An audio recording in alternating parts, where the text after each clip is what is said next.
ঈদ মুবারক, ঈদ মুবারক, ঈদ মুবারক। আপনাদের সবাইকে স্বাগত জানাচ্ছি আমি রাসেল। আশা করছি আপনারা সবাই ভালো আছেন, ভালোর দলে আছেন।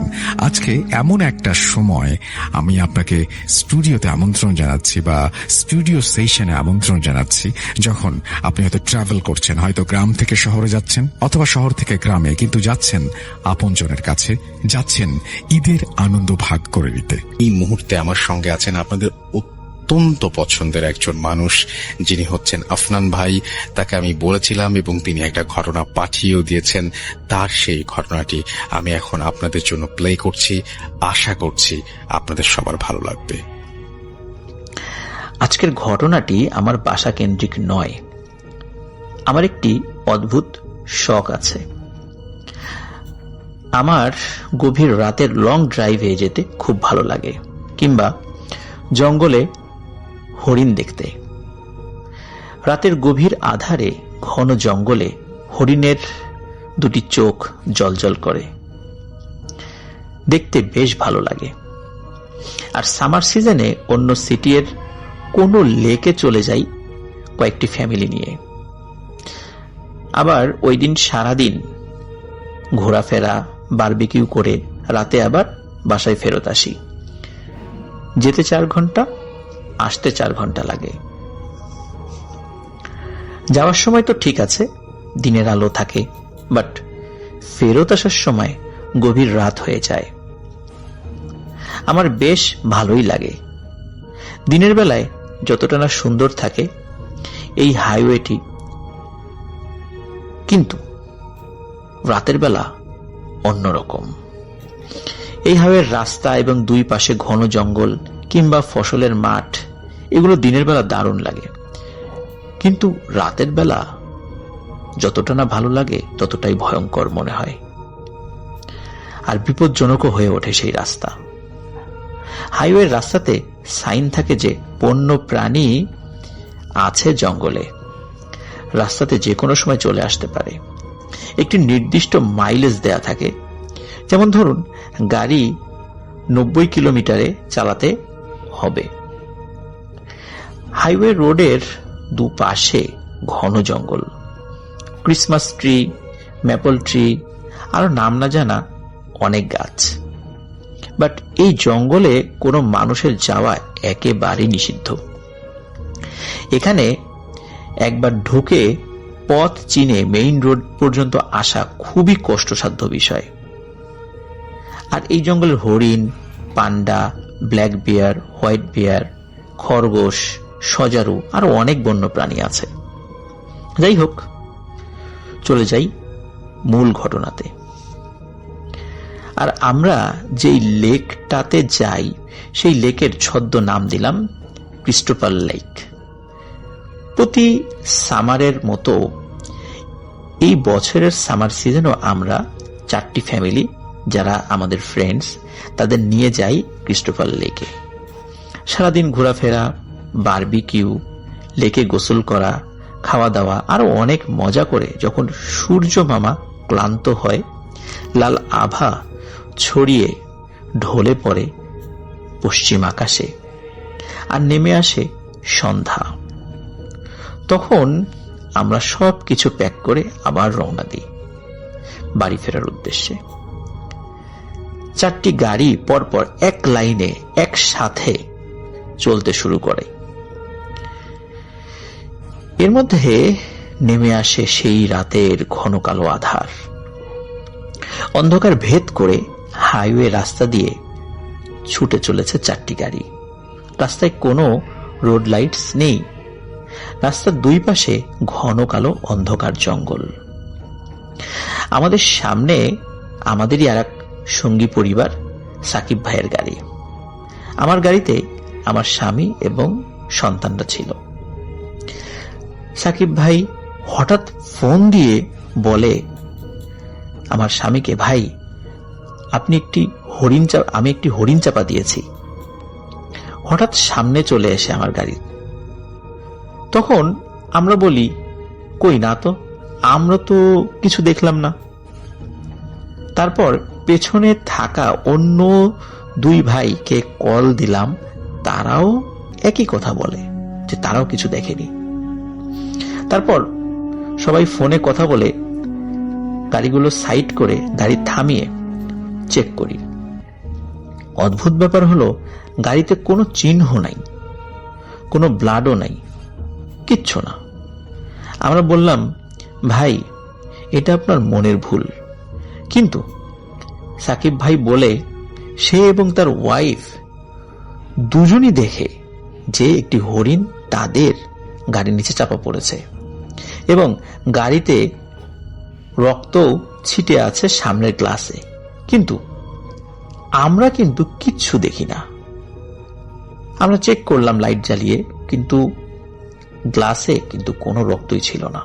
কিন্তু তারা নাকি রক্ত ছিটকে এসে যেই গ্লাসে পড়েছে এটা তারা দেখেছেন। যাই হোক, আমরা সবাই আবার চলতে শুরু করি। এবার আবার সাকিব ভাইয়ের ফোন আসে। এবার আমি রিসিভ করি। খুব ভয় আর উত্তেজনা নিয়ে বলে, সামনে কি কিছু দেখতে পাচ্ছেন আপনারা? আমি বললাম, না তো। তখন সাকিব ভাই বলে যে সবাই গ্রুপ কলে আসেন। তারপর আমরা সবাই 4টি গাড়িতে যারা ছিলাম সবাই গ্রুপ কলে আসি। তারপর সবাইকে বললেন, কেউ কি কিছু দেখতে পাচ্ছে? সবাই বলে, না তো। কি দেখার কথা বলছেন ভাই? সাকিব ভাই কিছুই বলে না। সাকিব ভাই আমাদের সামনে আসতে বলে, যেন কোনো একটি গাড়ি ওনার গাড়ির সামনে চলে আসে, কারণ ওনার গাড়ি সবার সামনে ছিল। আমরা বুঝতে পারি ওনারা কোনো কারণে ভয় পাচ্ছে, তাই আমরা সামনে যাই আর দেখি একটি খুবই ভয়ানক দৃশ্য।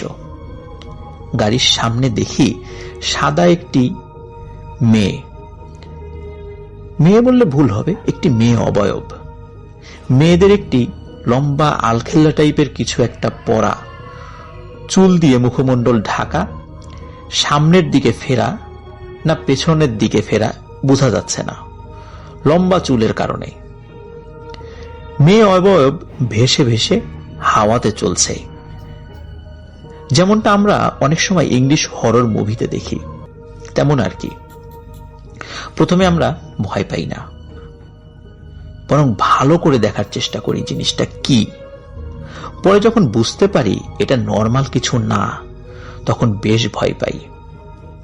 এবং ওই অশরীরীটা প্রথম গাড়িটার সামনে ভেসে ভেসে চলছে।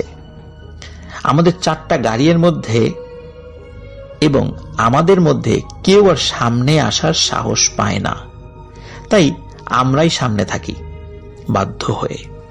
এভাবে চলতে থাকি। কিছু দূর যাওয়ার পর একসাথে সবার গাড়িতে অদ্ভুত একটি শব্দ শুরু হয়, কোনো কারণ ছাড়াই ভয়ানক একটি শব্দ, চি চি শব্দ। অনেক সময় আমাদের কানে যদি তালা লেগে যায় বা ঝিঝি লেগে যায়, যেমনটা শুনি ঠিক তেমন শব্দ, এতটা শব্দ যে আমাদের মাথা ধরে যায়। বাট আমরা সবাই বেশ বুঝতে পারি যে আমরা একটি বিপদে পড়ে গেছি। আল্লাহর নামে চলতে থাকি। এক পর্যায়ে টের পাই রাস্তার 2 পাশের জঙ্গলের ভেতর থেকে অদ্ভুত বড় অসংখ্য চোখ জ্বলে আছে। আমাদের গাড়ির মাইলেজ ছিল 140 কিলোমিটার/আওয়ার। তার সাথে তাল মিলিয়ে ভেসে চলছে সেই অশরীরীটি। আর কেমন যেন একটা গুমট ভাব ফিল করছিলাম গাড়ির ভেতরটার মধ্যে। হয়তো লিখে বোঝা যাবে না, বোঝানো সম্ভব নয়। পথ যেন সেই রাতে শেষই হচ্ছিল না। এভাবে করে যখন আমরা শহরের ভেতর ঢুকে পড়ি, তখন সবকিছু স্বাভাবিক হয়ে যায়। রোড লাইটের আলোতে আর সেই অশরীরীটিকে আর দেখা যায় না। মনে হলো যেন জাস্ট ভ্যানিশ হয়ে গেল বাতাসে, আর আমরাও হাঁপ ছেড়ে বাঁচলাম।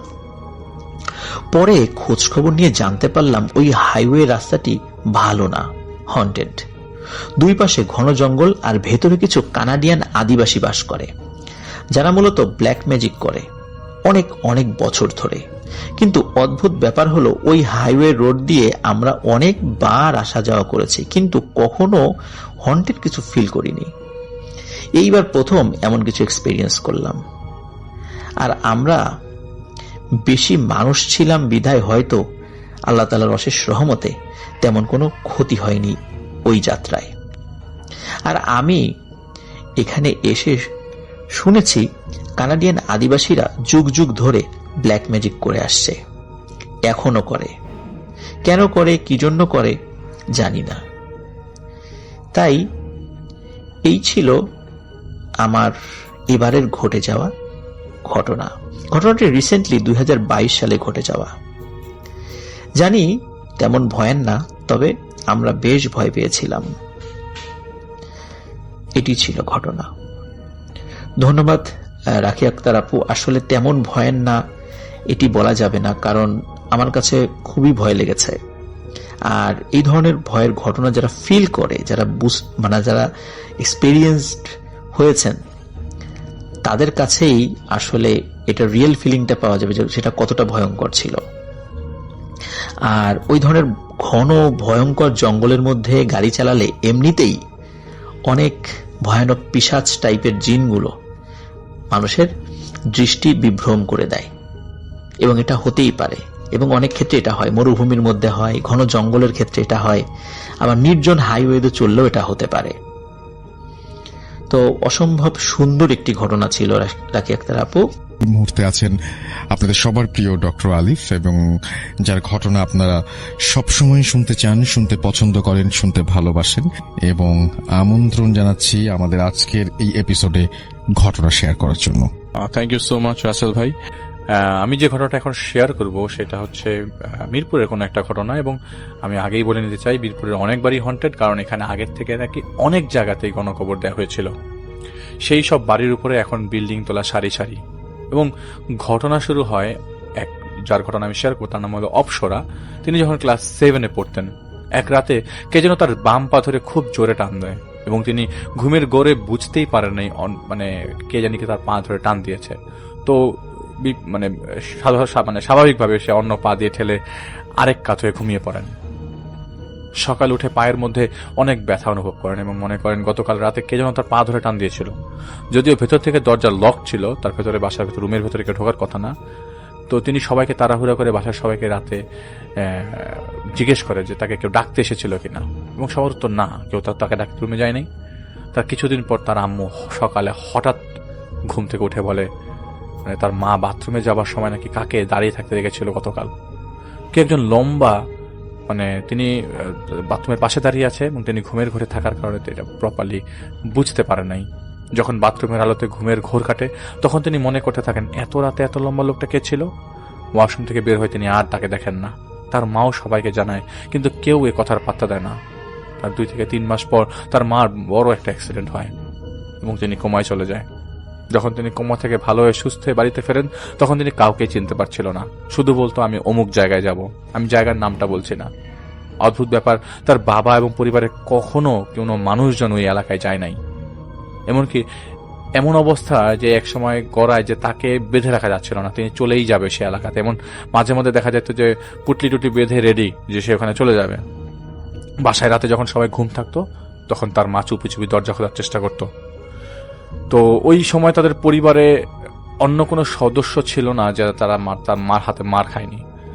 তো যে অপসরা আপু ঘটনা বলেছেন, তিনিও কয়েকবার খেয়েছেন। আর তার মা যখন মারতো, তখন তাদের সবার গালের মধ্যে আঙ্গুলের ছাপ নাকি 7 দিনের মতো থাকতো। এবং তাদের বাসায় যে খালা ছিল, সে খালার তার বাসায় একটা খালা থাকতো, সেই খালাও নাকি সে খালার আঙ্গুলে নাকি কামড় দিয়ে বাঁকা করে ফেলেছিল। তার আম্মুর মধ্যে ছিল অন্যরকম একটা শক্তি সেই সময়। যাই হোক, কোনো মতে 1 বছর পার হয়ে যায়, তার মা সুস্থই হচ্ছিল না। তো কোন একটা কারণে তাদের এই বাসাটা ছেড়ে দিতে হয় এবং নতুন বাসায় উঠতে হয়। নতুন বাসায় উঠবার পর তার মা কেমন জানি আস্তে আস্তে ধীরে ধীরে সুস্থ হয়ে ওঠা শুরু করে। বাসার সবাই তখন খুশি হয়ে যায় যে আরে যাক, আলহামদুলিল্লাহ সুস্থ হচ্ছে। তো তার বাসা যেদিন বদলাবে, তার ঠিক কিছুদিন আগের কথা, তার রুমের সাথে ছিল একটা ব্যালকনি, এবং সে সময় বন্যা হয়েছিল বলে তার বাবা অনেক লাকড়ি কিনে বারান্দায় রেখেছিল, কারণ গ্যাস এবং পানির প্রবলেমও ছিল। তো যাই হোক, রাতের বেলা হঠাৎ তার মনে হচ্ছিল কে যেন লাকড়িগুলো বান্ডল থেকে সরিয়ে সরিয়ে একটা একটা করে ফ্লোরে রাখছে। তো অপসর আপু তখন জানালা দিয়ে তাকালো এবং দেখলো সব ঠিক আছে, আর ওনাদের ব্যালকনি ওনার রুমের সাথে লাগানো, কেউ গেলে তিনি দেখবেন সাথে সাথে। তো শোবার সাথে সাথে সেই শব্দ আবার শুরু হয় পাগলের মতো। তিনি এক চিৎকারে তার বাবা মা রুমে চলে যায় এবং বলে তার বাবা এসে সব চেক করে, কিন্তু কিছুই ছিল না। তো নতুন বাসা ওঠার পর তার মা অনেকটাই সুস্থ হয়ে যায়, কিন্তু আগের কোনো কিছুই তার মনে নাই, সব ভুলে গেছে। এবং ডাক্তারও বলে যে অবস্থা এত খারাপ ছিল, যদি সার্ভাইভ করবে এটাই মিরাকল। তো অপসর আপুর যে নতুন বাসাটা উঠেছিল সেইটা অ্যাকচুয়ালি একদম অন্ধকার এবং দুটা বাড়ির মাঝখানে একটা বাড়ি আর কি, যেটাতে কোনো আলো বাতাস নেই। একটা বিল্ডিং হতো আর একটা বিল্ডিং এর দূরত্ব মাত্র 1 হাতের মতো। এতই অন্ধকার ছিল যে দিনের বেলাতেও সব লাইট জ্বালিয়ে রাখতে হতো। বাড়িওয়ালারা ছিল 3 ভাই এবং পাশাপাশি বাবার পৈতৃক সম্পত্তিতে তারা পাশাপাশি 3টা বাড়ি করে। এবং এই বাড়িতে উঠবার পর তিনি বাসায় সবসময় একা থাকতেন। দেখা যেত তার বাবা মা বাইরে থাকতো এবং মোস্ট অফ দ্য টাইম তিনি অসুস্থ থাকতো এবং জল লেগেই থাকতো। তার ছোট ভাইটা সারাদিন স্কুলে থাকতো এবং তার বাবা মা চাকরি করতো, মা শুরুতে চাকরি করতো এবং ভাইটা কোচিং নিয়ে থাকার কারণে তো বাসায় আসতে লেট করে। তো তিনি থাকতেন একাই। এইদিকে বাসাটা ছিল দিনের বেলা অন্ধকার। তো 1 মাস পর কেটে যায়, তখন রাত 10 থেকে 10:30 হবে। তিনি খুব জ্বর, তার খুব জ্বর ছিল ওই দিন এবং তিনি ঘুম থেকে উঠে ওয়াশরুমে যায় এবং ওয়াশরুমে তিনি ঢুকেছিলেন। তখন তার পরিষ্কার মনে ছিল কিচেনের ফ্যানটা অফ, ওই দিন বাসায় কেউ ছিল না। কিন্তু তিনি যখন ওয়াশরুম থেকে বের হলেন দেখলেন কিচেনের ফ্যানটা খুব জোরে ঘুরছে এবং অস্বাভাবিকভাবে। তখন তার মনে হতে লাগলো তার আম্মু এসে গেছে, মনে হচ্ছে রান্না করছে। তিনি রুমে গিয়ে বলেন, আম্মু এক গ্লাস পানি দাও তো। কিন্তু কোনো খবর নাই। কিন্তু কিচেন থেকে পাতিল নাড়াচাড়া করার শব্দ আসছে, কেউ রান্না করছে এবং মেইন গেট লাগানো, কিন্তু ফ্যান চলছে। তো উনি বাসায় তো থাকার কথা, কাহিনী কি? তিনি বাসায় একা, তাহলে কিচেনে কে? তো তাদের বাসায় 5 তলায় তার বাবার একটা বন্ধু থাকতো এবং মাঝে মধ্যে তার বাবা ওইখানে যেত এই টাইমটায়। তিনি এক চিৎকারে দরজা খুলে রেখে ওই 5 তলায় যায় সাহায্যের জন্য এবং হাঁপাতে দরজা নক করে দেখে সেই ফ্ল্যাটে তার বাবা তার বন্ধুর সাথে কথা বলছে। তো তিনি জিজ্ঞেস করেন, তুমি কখন আসছো? তখন তার বলো, বেশ কিছুক্ষণ আগে এসছে। কি হয়েছে? তো ওই অপসর আপু বলে, তুমি আমাকে একা রেখে যাও, আমার তো ভয় লাগছে, কিচেনে কে যেন আছে। এটা বলার সাথে সাথে তার বাবা দৌড় দিয়ে বাসায় যায় এবং দেখে কিচেনের ফ্যানটা চলছে এবং জোরে জোরে ঘুরছে এবং সবাই খুব ভয় পেয়ে যায়, শক খেয়ে যায়। তো অপসর আপু এরকম সোফার উপর পা তুলে বসে এমনকি পা নিচে নামাচ্ছিল না, এত ভয় পাচ্ছিল সেদিন। তার মা বলে যে পাশের বিল্ডিং এ কাজ চলছিল, হয়তো তুমি এটা হয়তো তোমার মনের ভুল, এরকম ভয় থাকবার কারণে তুমি, এটা কোনো সমস্যা না। তারপর থেকে তিনি তার মার সাথেই ঘুমাতেন। তো এরকম করে 4-5 মাস কেটে যায় এবং তার মা তাকে যথেষ্ট যে রাত্রেবেলা দেখা যেত ঘুমালে যে বাথরুমে গেলেও তার মা উঠে বসে থাকতো। তো এর মধ্যে তার বাবা অফিসে ট্রেনিং এর জন্য রাজশাহী চলে যায় এবং বাসায় তখন ছিল তিনি, তার মা এবং তার ছোট ভাই। এবং বড় কোনো ছেলে মানুষ ছিল না, তার ছোট ভাই তো ছোট, তো বড় কোনো ছেলে মানুষ ছিল না। তো একদিন তার আম্মুর জন্য পানি নিয়ে রুমে ঢুকছিল, তখনই তার রুমের ফ্যানটা ছিল বন্ধ। তো হঠাৎ করে একা একা চালু হয়ে যায়। ওই মুহূর্তে তার ভাই এবং আম্মু দুজনেই বেডে বসা। তো তার ভাই তখন ভয় পেয়ে যায় এবং রাতের বেলা অপসর আপুও ভয় পেতে থাকে। এবং সেদিন রাতের বেলা তার আম্মুর সাথে 2 ভাই বোন ঘুমায় এবং তারা একসাথেই ওই দিন রাতের বেলা প্রত্যক্ষ করে যে কম্পিউটার টেবিলের সামনে একটা চেয়ার ছিল, সেটা হঠাৎ করে হ্যাচকাকে যেন টান দিয়ে নিয়ে গেল এবং শব্দে তার মা এবং তারা সবাই একসাথে দেখে যে চেয়ারের জায়গায় নেই, অন্য জায়গায়। এটা কেউ সরায় নেই, তারা 3জন কিন্তু ওই রুমে, ওই বাড়ি তার বাসায় ফ্ল্যাট আর কেউ নাই। সেই রাতে তার মা সারা রাত ঘুমায়নি এবং সকালে তাদের খালাতো ভাইকে ডাক দেওয়া হয় এবং যেহেতু অপসর আপুর বাবাও বাসায় নেই, ওই ভাই যেন তাদের বাসায় শুধুমাত্র রাতের বেলা থাকে সেই রিকোয়েস্টে সেই খালাতো ভাইকে নিয়ে আসা হয় এবং খালাতো ভাই রাজি হয়। তো যেদিন থাকে পরের দিন আসে এবং রাতের বেলা থাকে। তো পরের দিন সকালবেলা ওই 1 রাত থাকার পরে তো ভাই পরের দিন সকালবেলা তাকে জিজ্ঞেস করে, কিন্তু তুই অত রাতে রুমে কি করছিলি রে? ডিম লাইটে বোঝা গেল তোকে ভূতের মতো লাগলো। তিনি বলেন, কি বলো? আমি তো আম্মুর সাথে ঘুমাইছিলাম। এবং অপসর আপুর আম্মু একই কথা বলে যে হ্যাঁ, ও তো আমার সাথে ঘুমিয়েছিল। তো তার ভাই বলে যে আমি ক্লিয়ার দেখলাম, তুই কাহিনী কি? তখন অপসর আপুর আম্মু বলে যে আরে তুই কি বলিস, আমি তো ওয়াশরুমে গেলাম, উঠে বসে থাকি, তুই কি দেখছিস বুঝলাম না। তো তার খালাতো ভাই কিছুক্ষণ চুপ করে থাকার পর বললো, খালা আমি আজকে চলে যাব, আমার কিছু কাজ আছে, রাতে থাকতে পারবো না, আমি ছোট ভাইকে পাঠা দিব না। তো তার কথা মতো ঠিক 2 দিন পর তার ছোট খালাতো ভাই, ওনারই ভাই আসে এবং প্রথম দিন রাতের বেলা থাকার পর ঠিক একইভাবে সকালবেলা কথা, কিরে কাল রাতে তুই ডিম লাইটের মধ্যে সোফায় বসেছিলি কেন? কি করতেছিলি এত রাতে? এত ডাকলাম, এত জিজ্ঞেস করলাম, কথাই বললি না। আমি তো ভাবলাম না কি, পরে রুমে গিয়ে ঘুমায় গেলাম।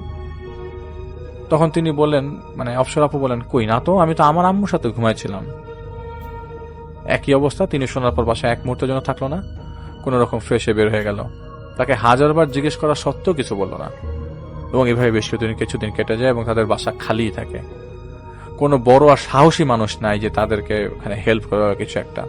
তো দিনে দিনে অফসর আপু আস্তে আস্তে অসুস্থ হতে থাকে আরো বেশি। তো ওই মুহূর্তে গ্রাম থেকে তার নানাকে, আপন নানাকে নিয়ে আসা হয়।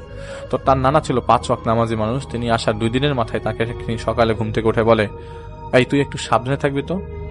তো অফসর আপু হাজারবার জিজ্ঞেস করার সত্ত্বেও তার নানা তাকে কিছুই বলে না, এবং সেদিন দুপুর পর্যন্ত তার শরীর বেশ দুর্বল হতে থাকে এবং রাতের বেলা শরীর মারাত্মক কাঁপুনি দিয়ে ওঠে এবং বারবার ঘুমের মধ্যে তিনি বিড়বিড় করে কি জানি বলছিল, এবং রাতে তার মা না ঘুমাতে পেরে সজাগই থাকে। তো সকালে উঠে তাকে ডক্টরের কাছে নিয়ে যাওয়া হয় এবং অনেকবার চেষ্টা করা হলেও তাকে তার শরীর এত দুর্বল ছিল যে তাকে চেষ্টা করেও নিতে পারেনি, হাঁটতেই পারছিল না। তো রাতের বেলা অফসর আপু অনেক চিৎকার চেঁচামেচি করে এবং জানালার পাশে তিনি ঘুমাতেন এবং সেই জানালা দিয়ে বের হয়ে যাওয়ার জন্য চিৎকার করতে থাকেন, সবাইকে বলতে থাকে যে আমি বের হয়ে যাব, আমাকে এই জানালা দিয়ে চলে যাব। এবং এই অবস্থা প্রায় কয়েকদিনের। তার নানা আর তার আম্মু কেউই তার সাথে পারছিল না। হঠাৎ করে কোথা থেকে এত শক্তি চলে আসে। সকালে উঠে তার আম্মু যখন এসব তাকে বলে, তার এসব কিছুই মনে নাই। একই রাতে ওই করেসপন্ডিং রাত গভীর হওয়ার পর তিনি জানালা ধরে নাকি অনেকক্ষণ বাইরে তাকিয়েছিল। এটা তার মা ওই রাতে ঘুম ভাঙার পর দেখেছিল যে তিনি বাইরে তাকিয়ে আছে অনেকক্ষণ ধরে। তো তার মা তাকে জিজ্ঞেস করে, কি রে মা, তোর কি হয়েছে, শরীর কি বেশি খারাপ লাগছে? তো তিনি কোনো জবাব দেন না। হঠাৎ তিনি নাকি কাঁদতে কাঁদতে জবাব দেন, আম্মু, জানালার বাইরে আমার মতো একটা মেয়ে আছে, ও আমাকে যেতে বলে ওর সাথে। এটা শুনে তার মা খুব ভয় পেয়ে যায় এবং সকালে উঠে তার সেই খালাতো ভাইদের বলে, তোরা একটু বাসায় আয়, মেয়েটাকে যেভাবে হোক ডাক্তারের কাছে নিতে হবে। এবং তার খালাতো ভাইরা কেউই বাসায় ঢুকতে রাজি হয় না। তারা বলে, আমরা নিচে থাকবো, খালা তুমি নিচে নিয়ে আসো। তো অফসর আপু এতই দুর্বল ছিল যে তার পক্ষে খাট থেকে নামাই সম্ভব হচ্ছিল না। তো খালাতো ভাইরা বলে, খালা আপনি আগে বাসা চেঞ্জ করেন, তারপর আপনাকে আমরা সব বলবো। এই অবস্থা অল্প সময় বাসাও বদলানো যাচ্ছে না এবং তার আব্বুও নাই। তো হঠাৎ করে 3 দিন পরে তার এক খালাতো ভাই ফোন দেয়। ওই খালাতো ভাইদের মধ্যে একজন বলে যে, খালা আপনাদের বাসার পাশের গলিতে একটা বাসা পেয়েছি, আমরা সব ঠিকঠাক করে ফেলেছি, আপনারা রেডি হন, 2 দিনের মধ্যে বাসে উঠবেন। তো কথা মতো অফসর আপুর আম্মু বাসাটা না দেখেই সেই বাসায় উঠে পড়ে এবং কাকতালীয় ভাবে ওই বাসা ছাড়ার পর তার মা যেভাবে সুস্থ হয়েছিল, এই বাসা ছাড়ার পর অফসর আপু আস্তে আস্তে সুস্থ হতে থাকে। সুস্থ হবার পর একে একে সবাই বলছিল, ওই বাসে একটা মেয়ে আছে ঠিক অফসর আপুর মতো দেখতে, সেই মেয়েটা যেই রুমে আপুরা ঘুমাতো ঠিক সেই রুমেই ফাঁসি দিয়েছিল। এইটা আবার সেই বাড়িওয়ালা লুকিয়েছিল এবং সে এইসব ঘটনাটা কি তার ভাইরা শুনেছিল ওই বিল্ডিং এর ভাড়াটিয়ার কাছ থেকে। তো মেয়েটা ফাঁসি দিয়েছিল প্রেম ঘটিত কারণে, তাই কোনো ছেলে মানুষ আসলেই তারাই দেখতো শুধু মেয়েটাকে। এভাবে 1.5 বছর কেটে যায়, তার আর কোনোই প্রবলেম হয়নি। এবার আসা যাক আসল ঘটনায়। এতক্ষণ যা যা ঘটছিল, যা যা শুনলেন, তার মেইন রিজনে যাই। অফসর আপুর রাশি হচ্ছে তুলা। গেল বছর তিনি প্রায় সময় খুব অদ্ভুত আচরণ করত এবং আতঙ্কে থাকতো। তার মনে হতো কেউ একজন তার সাথে আছে, তাকে দেখে সব সময়। প্রায় তিনি বাসায় বললে কেউ বিলিভ করতো না। ধীরে ধীরে প্রবলেম আস্তে আস্তে বাড়তে থাকে। তিনি দেখা যেত রাতের বেলা প্রতিদিন একা একাই হাসতো, একা একাই বিড়বিড় করতো। তার ছোট ভাই দেখতো, কারণ সে তার সাথেই ঘুমাতো, যদিও এগুলো তার কিছুই মনে নাই। আস্তে আস্তে তিনি অনেকটা ডিপ্রেশনে চলে যায়, এমনকি তিনি কয়েকবার সুইসাইড করার ট্রাই করে। তার পরিবার বেশ চিন্তায় পড়ে যায় তাকে নিয়ে। হঠাৎ করে এত বেশি চিন্তা এবং হঠাৎ করে তিনি এত বেশি সাদা হয়ে গেছিল, মনে হচ্ছে শরীরে হিমোগ্লোবিন কমে গেছে। তখন দিন দিন তার শরীরে রক্ত কমে যাচ্ছিল, এটা তার ভাষ্য মতে। এবং 2টা ডাক্তার দেখানোয় কোনো লাভ হয় না। শেষে তাকে সাইকোলজিস্ট দেখানো হয় এবং তিনি বললেন যে, দেখেন ছোটবেলা থেকে একা একা ছিল, একা একা স্কুলে গেছে, কলেজে গেছে, একা একা ফিল করার কারণে এই অবস্থা। তো ফ্যামিলি মেম্বার ছাড়া ছোটবেলা থেকেই কারোর সাথে তিনি বন্ধুত্ব করতে পারেনি, কোনো বন্ধু বান্ধবী নেই বললেই চলে। এমনকি অফসর আপু রুমে থাকতেই পছন্দ করতো এবং বাসায় গেস্ট আসলে কারোর সাথে কথা বলতো না, এমনকি বাবা মার সাথেও কোথাও যেতে চাইতো না। এসব দেখার পর টেনশনে তার বাবা একটা ডিসিশন দেয় যে তাকে বিয়ে দিলে হয়তো তিনি ঠিক হয়ে যাবেন। লোকজনের সাথে কথাবার্তা বলা, সামাজিকতা মেইনটেইন করা, হয়তো বিয়ে দিলেই ঠিক হবে। তাই মাত্র 19 বছর বয়সে তাকে বিয়ে দেওয়ার কথা চিন্তা করে। অনেক সম্বন্ধ আসে, কিন্তু অনেকে রাজি হয় না, কারণ বয়স অনেক অল্প। তো কথা চলাকালীন পর্যায়ে বিয়ের ক্ষণখানে একটা সময় ঠিক হয়ে যায়। ঠিক হওয়ার কথা শুনে প্রায় তিনি নিজের গলা নিজেই চেপে ধরত। বাসার কেউই বিয়েতে রাজি ছিল না, তার বাবার জোরাজুরিতেই পরবর্তী সময় সবাই রাজি হয়। আর তিনি যখন গলার চিপে ধরতো রাতের বেলা, তখন তার ছোট ভাই সেটা সরাতো, তার ছোট ভাই অনেক হেল্প করতো। তো একটা সময় তার বিয়ে হয়ে যায় এবং তা খুব কম মানুষই জানতো যে তার বিয়ের কথা, এবং যারা জানতো তারা সবাই বলতো কিভাবে এত তাড়াহুড়া করে কাউকে না জেনে বিয়ে দিচ্ছিস, ছোট মেয়ে শুনলাম, কিন্তু মানসিক প্রবলেমও তো আছে। তো নানান জনের নানান রকম কথাবার্তা। তো বিয়ের রাতের বেলায় তার শ্বশুর বাড়ির দিকে রওনা দিয়ে হয়, তাকে নিয়ে শ্বশুর বাড়ির গ্রামে চলে যাওয়া হয়। সারা রাত তিনি অসুস্থ ছিল এবং পুরো রাস্তা তিনি বমি করেন, যা মোটামুটি 10 থেকে 12 বার, এবং প্রচন্ড জ্বর নিয়ে তিনি তার শ্বশুর বাড়িতে ওঠেন এবং উঠতে উঠতে ভোরবেলা হয়ে যায়। তো সেদিন রাতের বেলা আবারও সেই প্রবলেম, তিনি নিজের গলা নিজে চেপে ধরেছেন। তো তার স্বামী পাগল দেখে, এইসব দেখে পাগল পায় অবস্থা। এটা কি অবস্থা? এটা কি স্বপ্ন? এই তুমি নিজের গলা নিজে চেপে ধরছো কেন? তার ঘুম ভেঙে যায় এবং সে কান্না জুড়ে দেয়। এটা তিনি ঘুমের মধ্যে করছিল এবং বলতে থাকে, কেউ একজন আমার গলা চেপে ধরে, আমাকে সাথে যেতে বলে, আমি যাব না, এবং আমি যখন যাব না বলি তখনই আমার গলা চেপে ধরে এবং আমার বুকের উপরে এসে কথা বলে, আমার বুকের উপরে এসে আমাকে, আমি ওর ফেস দেখতে পাই না। এটা অপসরা আপু বলছিল তার হাজবেন্ডকে। তার স্বামী এসব কথা শুনে ভয় পেয়ে যায় এবং কাউকে কিছু না বলে ডিরেক্টলি তার খালাকে, অপসরা আপুর খালাকে কল করে, বলে ও আজ রাতে সারা রাত ঘুমে কথা বলেছে, নিজের গলা নিজে চেপে ধরে রাখে, মানে ছবি ধরে রাখে।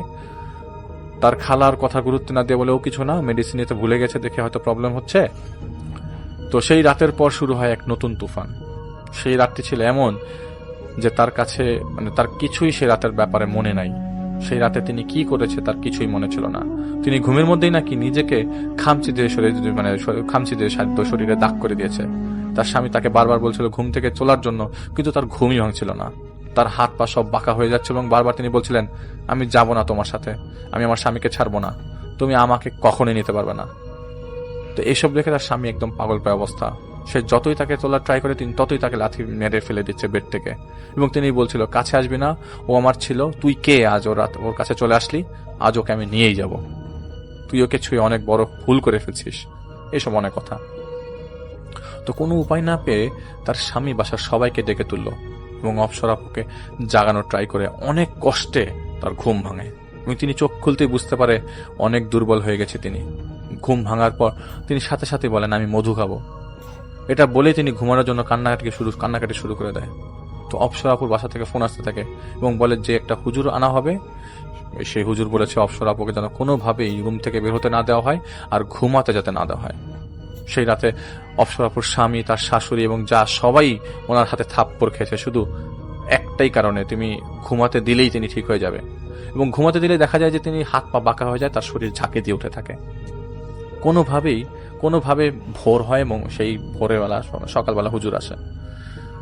অপসরা আপু তখন অনেক দুর্বল এবং হুজুর এসে বলে, এই মেয়েকে বাঁচানো সম্ভব না, পুরো শরীর আর চোখ হলুদ হয়ে গেছে এই মেয়ের। তো অপসরা আপুর বাবা মা ঢাকায় তখন এবং টেনশনে, আর এদিকে তার স্বামী কান্নাকাটি করছে, ভয়ঙ্কর অবস্থা। অনেক কষ্টে করে সেই জিনকে ডেকে আনা হয়। সে শুধু অপসরা আপু ঘুমালেই তার সাথে কথা বলে, বিধায় তার চেহারা তিনি কখনোই দেখেন নাই। তাকে ডেকে আনার পর জিনটা বলে, আমি ছোট থেকে ওকে পাঠা দিয়ে আসছি, প্রথম যখন ওকে অন্য জিন ধরতে চেয়েছিল আমি রক্ষা করেছি, ওর মাকে আমি সুস্থ করেছি, দ্বিতীয়বারও যখন ধরেছিল আমি তুলে এনেছি, ওকে তাবিজ করতে চেয়েছে ওর চাচারা, আমি কয়েকবার ওকে বাঁচিয়ে রেখেছি, আর সে কিনা অন্য ছেলেকে বিয়ে করবে, ওকে আমি নিয়েই যাব। তো সেই জিনকে কোনোভাবেই বোঝানো সম্ভব ছিল না, সে নিবেই এটা বলে সে চলে যায় এবং অনেক ডাকার পর আর হাজির হয় না। হুজুর বলেন, আজ রাতে ঘুমানোর আগে কিছু করতে হবে, তা না হলে ওকে ওরা নিয়ে যাবে। তো হুজুর বলে যে আচ্ছা, ওনার সবচেয়ে প্রিয় জামাটা দেন, যেটাতে ওর শরীরের গন্ধ আছে, এবং ওইটাতে হুজুর নিয়ে চলে যায়। সাথে পুরো রুম সাদা সুতা দিয়ে ঘিরে, রুম জানালা দরজার সামনে দিয়ে মানে বন্ধ করে ধোঁয়া টাইপের কিছু একটা দিয়ে চলে যায়।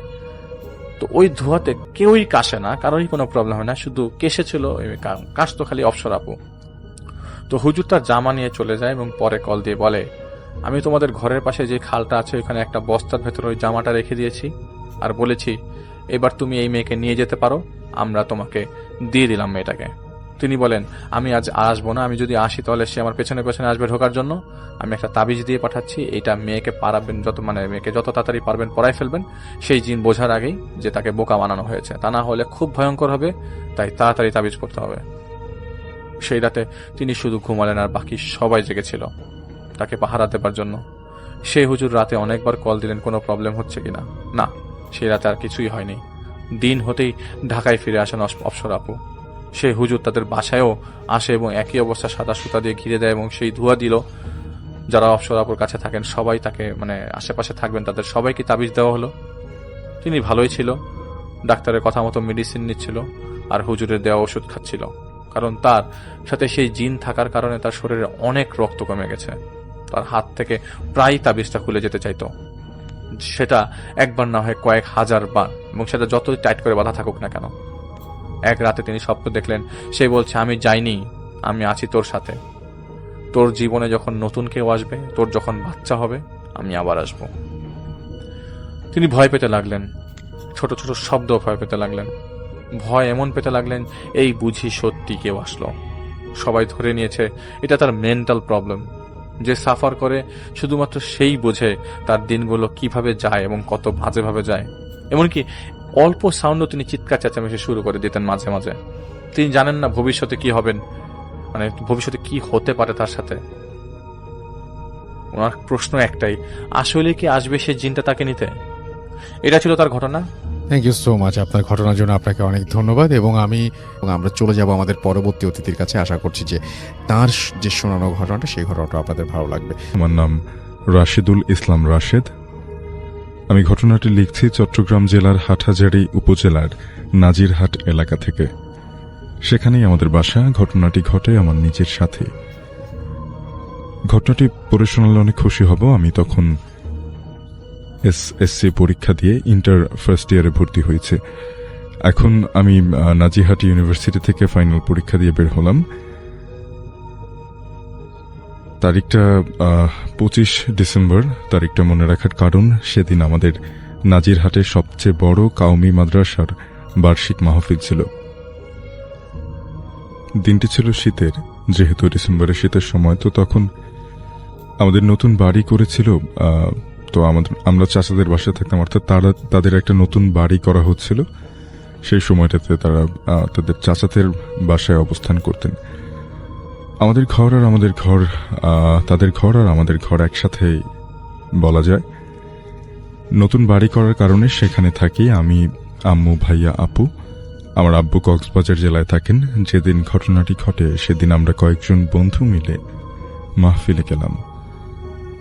সেখানে খাওয়া শেষ করে ওয়াজ শুনছি। তখন টাইম দেখলাম রাত 9টা বাজে।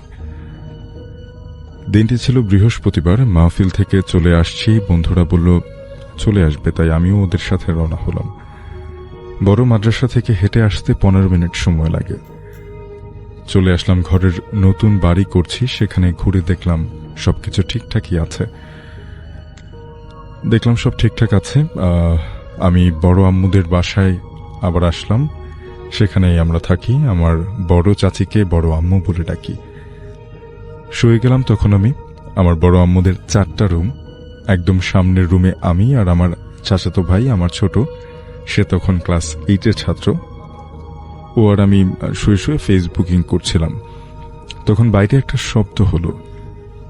রাতটা ছিল আমাবস্যার সময়, আমাবস্যার রাত। একটু একটু বৃষ্টিও হচ্ছিল। শীতের মধ্যেও তখন বৃষ্টি হচ্ছে, এই জন্য প্রচন্ড পরিমাণে শীত লাগছিল। শব্দ শুনে আমি কিছু মনে না করে আবারও মোবাইল টিপছিলাম। আমার একটা বদ অভ্যাস ছিল, আমি রাতে ঘুমাতাম প্রতিদিন প্রায় 3টার দিকে। এই শব্দগুলোকে আমি পাত্তা দিলাম না, কিন্তু মিনিট কয়েক পর আবারও শব্দ হলো। এবার শব্দটা অন্যরকম ছিল। ভাঙা রাস্তায় যেমন সাইকেল চললে শব্দ হয়, সেরকম একটা শব্দ। এবার আমি একটু শোয়া থেকে উঠলাম, উঠে বসে গেলাম। কিন্তু আমি ভয় পেতাম এমনিতে একটু একটু। আমি মনে করলাম আমাদের ঘরে কাজ করার জন্য যে সিমেন্ট রাখা হয়েছিল সেগুলো চুরি করার জন্য কেউ হয়তো আসলো। তাই বলে উঠলাম, অর্থাৎ তাদেরকে উদ্দেশ্য করে বলে উঠলাম যে ওখানে কে। দেখি কোনো রেসপন্স নেই, তাই আমি আবার শুয়ে পড়ি। এরপর আবার একই শব্দ, সাইকেলের আওয়াজের মতো, অর্থাৎ পুরনো টিনের সাইকেল হলে যেমন একটা ঝনঝন শব্দ হয়, ঠিক তেমন একটা শব্দ। এবার আমি টর্চ নিয়ে উঠে গেলাম, দরজা খুলে খুলতে গেলে চাচি বলে উঠল যে বাইরে যাস না, আজকে অমাবস্যার রাত। তখন একেবারে ঘুটঘুটে অন্ধকার ছিল, এর মধ্যে বৃষ্টি এবং শীতের সময়। চাচি 3-4 বার বারণ করার পরেও আমি বের হলাম। টর্চ নিয়ে বের হয়ে আগে লাইটটা দিয়ে নতুন ঘর যেখানে করছি সেখানে দেখলাম, অর্থাৎ তিনি যেহেতু ভাবছিলেন যে হয়তো সেখান থেকে কেউ সিমেন্টের বস্তা বা এ ধরনের কিছু জিনিসপত্র চুরি করতে পারে, এই জন্য একটা শব্দ হচ্ছে। সেদিকে আলো ফেলে দেখলাম যে সেখানে কেউ নেই। রাত তখন 1:45 বাজে।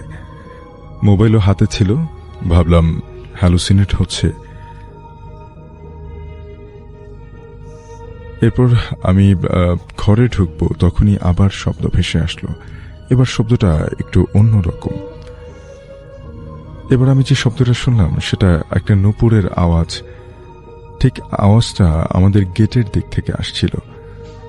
তখন লাইট নিয়ে আস্তে আস্তে আমি সেদিকে এগিয়ে গেলাম। বলে রাখা ভালো শফিন ভাইয়া, আমাদের বাড়িটা মেইন রোডের পাশেই ছিল। আমাদের ঘরের পাশেই ছিল একটা গ্যাস পাম্প। সেটা আগে জমি ছিল, সেখানে ভরিয়ে সিএনজি গ্যাস পাম্প করা হয়। আমি স্পষ্টভাবে নূপুরের আওয়াজ শুনে সেই গ্যাস পাম্পের দিকে যাচ্ছিলাম, কিন্তু কাউকে সেখানে দেখতে পাচ্ছিলাম না। বলে রাখা ভালো, গ্যাস পাম্পের পাশে ছিল কিছু ঝোপঝাড়। একটা জিনিস আমার মাথায় আসছে না, আমি কাউকে দেখছি না, কিন্তু আওয়াজটা প্রায় আমার সাথে সাথেই আছে এখন। একসময় আমি প্রায় ওই ঝোপের পাশে চলে যাই। আমি তখন বুঝতে পারছি না যে আমি এখানে কিভাবে আসলাম। কাউকে না দেখে আওয়াজের সাথে সাথে চলে আসলাম। একটা সুন্দর নূপুরের আওয়াজ। সময়টা তখন হবে রাত 1:15। এরপর দেখি পেছন থেকে কেউ ডাকছে। আমার নাম ধরে পেছনের দিকে আম্মু এবং আমার বড় আম্মু, তারা দুজন এসে আমাকে বাসায় নিয়ে যায়, অনেক বকাবকি করে এবং বলে যে তোকে বারণ করার পরেও বের হলি, আজকে অমাবস্যার রাত ছিল। আমি তখন স্বাভাবিকভাবে ফিরে আসি। সে রাতে আর ঘুম হয় না আমার। সকালে এই ঘটনা আমি সবাইকে বলি। হুজুরকে বললে হুজুর তাবিজ আর পানি পড়া দিলেন, রাতে একা বের হতে নিষেধ করলেন আমাকে। সবাই আমাকে বলে যদি আম্মুরা আমার কাছে যদি ওই সময় না আসতো, খারাপ কিছু হতে পারতো আমার সাথে। তো পরে জানলাম এই পথে নাকি কিছু অশরীরা চলাফেরা করে। অমাবস্যার রাত থাকার কারণে নাকি পরীরাও সেখান থেকে চলাফেরা করে, তাই নূপুরের আওয়াজ পেয়েছিলাম আমি। এটা আমার জীবনের সাথে ঘটে যাওয়া একটা সত্য ঘটনা। থ্যাংক ইউ সো মাচ আপনার ঘটনার জন্য, আপনাকে অনেক ধন্যবাদ। এবং আমরা চলে যাব আমাদের পরবর্তী অতিথির কাছে। আশা করছি যে তার যে শোনানো ঘটনাটা, সেই ঘটনাটা আপনাদের ভালো লাগবে। আমার নাম আরশম রকিবুজ্জামান রাহাত। আমার বাড়ি গাজীপুর জেলার কাপাসিয়া থানার ঘাঘটিয়া ইউনিয়ন সুতিরকান্দা গ্রামে। ফোন নাম্বারটা দিয়েছেন সেটা আর আমি বললাম না। ঘটনাটি 2001 সালের নভেম্বর মাসের শেষের দিকের, আজ থেকে প্রায় 20 বছর আগের একটা ঘটনা। ভাবতে অবাক লাগে 2001 সাল আজ থেকে আসলে 20 বছর আগে ছিল। শীতের হাঁটি হাঁটি পা পা করে আগমন হচ্ছে। গ্রামের মাঠগুলোতে ধান কাটা শুরু হয়েছে, অর্থাৎ নভেম্বরের শেষের দিকে শীতের সময়টা আসলে শুরু হচ্ছে এবং সে সময়ে মাঠগুলোতে ধান কাটা শুরু হয়েছে। ধান কাটার পরে ধান গাছের পরিত্যক্ত অংশ স্তূপ করে তাতে আগুন দিয়ে পুড়িয়ে ফেলা হয়। সেই আগুনে ধান দিলে ধান ফুটে খই হয়, যা আমরা বসে বসে প্রায় করতাম।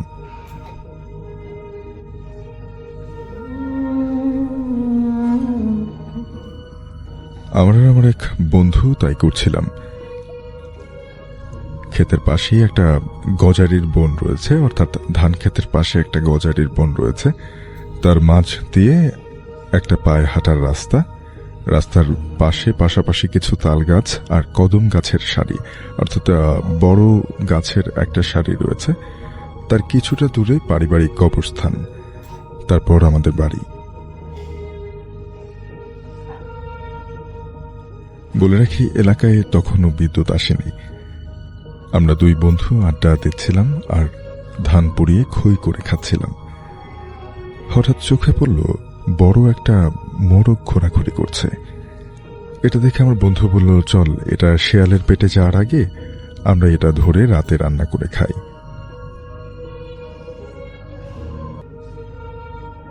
যে ভাবা সেই কাজ।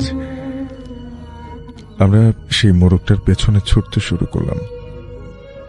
রাস্তার পাশের গজারের বনে ঢুকে পড়লাম আমি আর আমার বন্ধু সেই মোরগটার পেছনে পেছনে।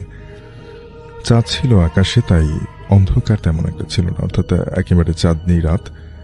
মোরগটা স্পষ্টই দেখা যাচ্ছিল। হঠাৎ করে মোরগটার চোখে পড়ল না। গজারের বন থেকে ফিরবো এমন একটা সময় চোখে পড়ল আমাদের চারপাশে একটা ছাগল ঘোরাঘুরি করছে।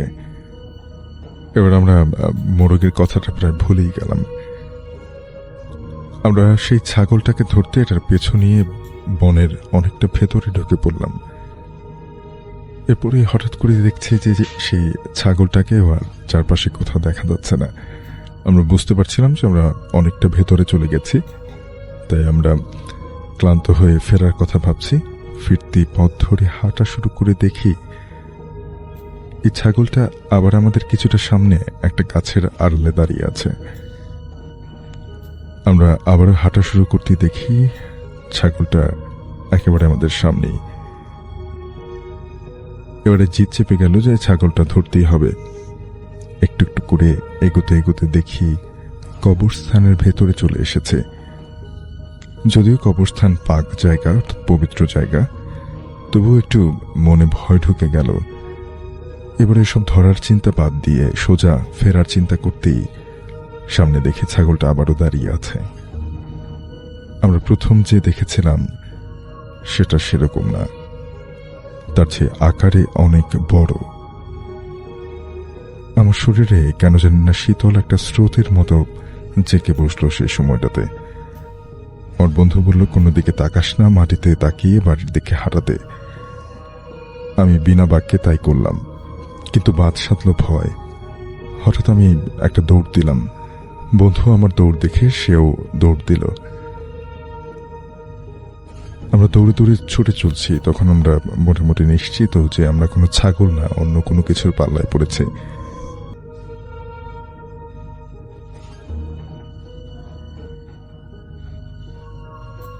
আমরা দৌড়তে দৌড়তে পেছন থেকে একটা মেয়ের হাসির শব্দ শুনতে পেলাম। একেবারে চিকন একটা মেয়েলি কণ্ঠ, অদ্ভুতভাবে খিলখিল করে হাসছে। গাছের ডাল ডাল থেকে সে হাসির শব্দ কেমন যেন মনে হচ্ছিল আমাদের কাছে। ভয়ে থরথরে করে আমি কাঁপছি আর দৌড়চ্ছি। গা বেয়ে ঘামছে, স্পষ্ট অনুভব করছি। ভয়ে আন্দাজে দৌড়ে কোথা থেকে কোথায় দৌড়ালাম আল্লাহ ভালো জানেন। অবশেষে রাস্তার দেখা পেলাম।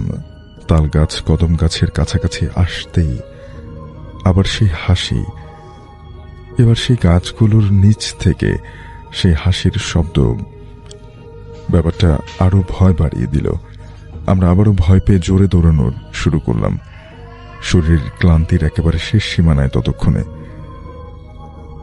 হঠাৎ সামনে দেখি সেই ছাগলটা সামনে দাঁড়িয়ে আছে, কিন্তু মুখটা কুকুরের মতো। অন্ধকারে ধারালো সাদা দাঁতগুলো চকচক করছে।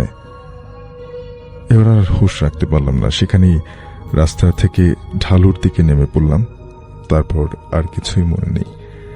পরদিন দুপুরে আমাদের জ্ঞান আসে। পরে জানতে পারি চিৎকারের শব্দ পেয়ে একজন এলাকার এক মানুষ আমাদেরকে ধানের বীজ তলার উপর অচেতন অবস্থায় দেখে উদ্ধার করেন। কয়েকজনকে ডেকে এনে তারা আমাদেরকে উদ্ধার করেছিলেন। অর্থাৎ রাস্তার পাশে ঢাল থেকে নামার পরে সেখানে ধান গাছের চারা গজানোর জন্য বীজ তলা নামে একটা জায়গা করা হয়ে থাকে, যেখানে ধানের বীজ বপন করা হয় এবং ছোট চারা হয়ে গেলে সেটাকে বড় মাঠে রোপণ করা হয়। সেই বীজ তলায় তারা অচেতন অবস্থায় পড়েছিলেন। তাদের চিৎকার শুনে তাদেরকে লোকজন এসে উদ্ধার করে। আমার বন্ধুর ডান পা ও হাত প্যারালাইজডের মতো হয়ে যায়। আজও সে পুরোপুরি সুস্থ হয়নি।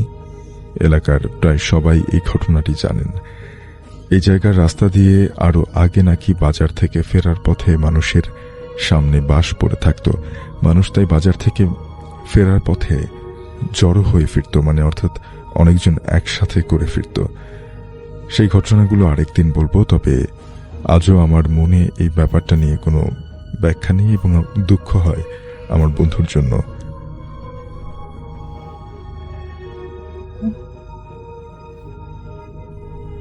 আজও ওই রাস্তাটা দিয়ে হাঁটার সময় আমার গায়ে কাটা দিয়ে ওঠে। যদিও আলো ঝলমলে হয়েছে এই রাস্তায়, বিদ্যুতের কারণে মানুষের বাড়ি করেছে এখানে, তারপরেও সবাই ভালো থাকবেন, দোয়া রাখবেন। আল্লাহ হাফিজ। থ্যাংক ইউ সো মাচ আপনার ঘটনার জন্য আপনাকে অনেক ধন্যবাদ। এবং আমি এখন যেটা করব সেটা হচ্ছে চলে যাব সরাসরি আমাদের পরবর্তী যে অতিথি আছেন তার কাছে। তো শুরুতে আজকে যে ঘটনাটা শেয়ার করবো এটা আমাকে পাঠিয়েছেন নিশাত আপু। তিনি বগুড়া থেকে আমাকে ঘটনাটা পাঠিয়েছেন। তো উনি যেটা বলেন আমাকে যে জন্মের পর থেকে তিনি কখনো কোনো প্যারানর্মাল কোনো সমস্যার সম্মুখীন হননি, তবে 2015 সালে বগুড়াতে ওনারা যে বাসায় থাকতেন সেই বাসায় একটা প্যারানর্মাল ঘটনা ঘটে, যেটা অনেকদিন বিদ্যমান ছিল। সেই বাসাটায় ওনারা যৌথ ফ্যামিলি থাকতেন, মানে ওনার চাচা চাচি, চাচাতো ভাই বোনেরা, ওনার দাদি, ওনার আব্বা আম্মা সবাই একসাথে ওনারা থাকতেন। 15 সালের প্রথম রোজার রাতে উনি ওনার রুমে শুয়েছিলেন। তো তখন ঠিক রাত 1টার দিকে ওনার আম্মু দরজা নক করে ওনাকে ডাক দেয়। তো নিশাত আপু নাকি তখন সেই মুহূর্তে মোবাইল নিয়ে ঘাটাঘাটি করছিলেন, তো তিনি নাকি দরজাটা খুললেন। তো উনি প্রথমে ভাবে যে হয়তো বা রুমের লাইট জ্বালানো ছিল, এর জন্য হয়তো ওনার আম্মু ডেকেছে। তো উনি দরজাটা যখন খুলে দেখতেছে যে বাইরে কেউ নাই। উনি আশেপাশে অন্ধকারের মধ্যেই বাথরুম, রান্নাঘর সব জায়গায় দেখতেছে যে সব জায়গায় লাইট অফ করা, কেউ নাই। বিশেষ করে ওনার আব্বু আম্মু যে রুমে শুতো সেই রুমের লাইটটা অফ করা এবং দরজা লাগানো। তো এটা দেখে নিশাত আপু কিছুটা ঘাবড়ায় যায়, ভাবতেছে যে আম্মু আমাকে ডাকলো, আবার শুয়ে পড়লো নাকি কি হলো, কিছুই তো বুঝলাম না। তো ভোরবেলা যখন সেহরি খেতে যাবে তখন ওনারা একসাথে যখন টেবিলে বসেছিল, তো অন্যান্য চাচি যারা আছে ওনাদেরকে নিশাত আপু এই ঘটনাটা বললো। তো ওনারা সবাই মানে একটু ঠাট্টা মশকরা করলো আর কি এটা নিয়ে, যে বলতেছে তুমি কি না কি দেখছো। তো যাই হোক, পরের দিন ঠিক একই সময় রাত্রে নাকি তখন 1:30 বাজবে, তখন নাকি নিশাত আপুর আব্বু আম্মুর রুমে কে যেন দরজা নক করে এবং নিশাত আপুর আম্মু স্পষ্ট শুনে যে ওনার মেয়ে ডাকতেছিল যে আম্মু দরজা হলো।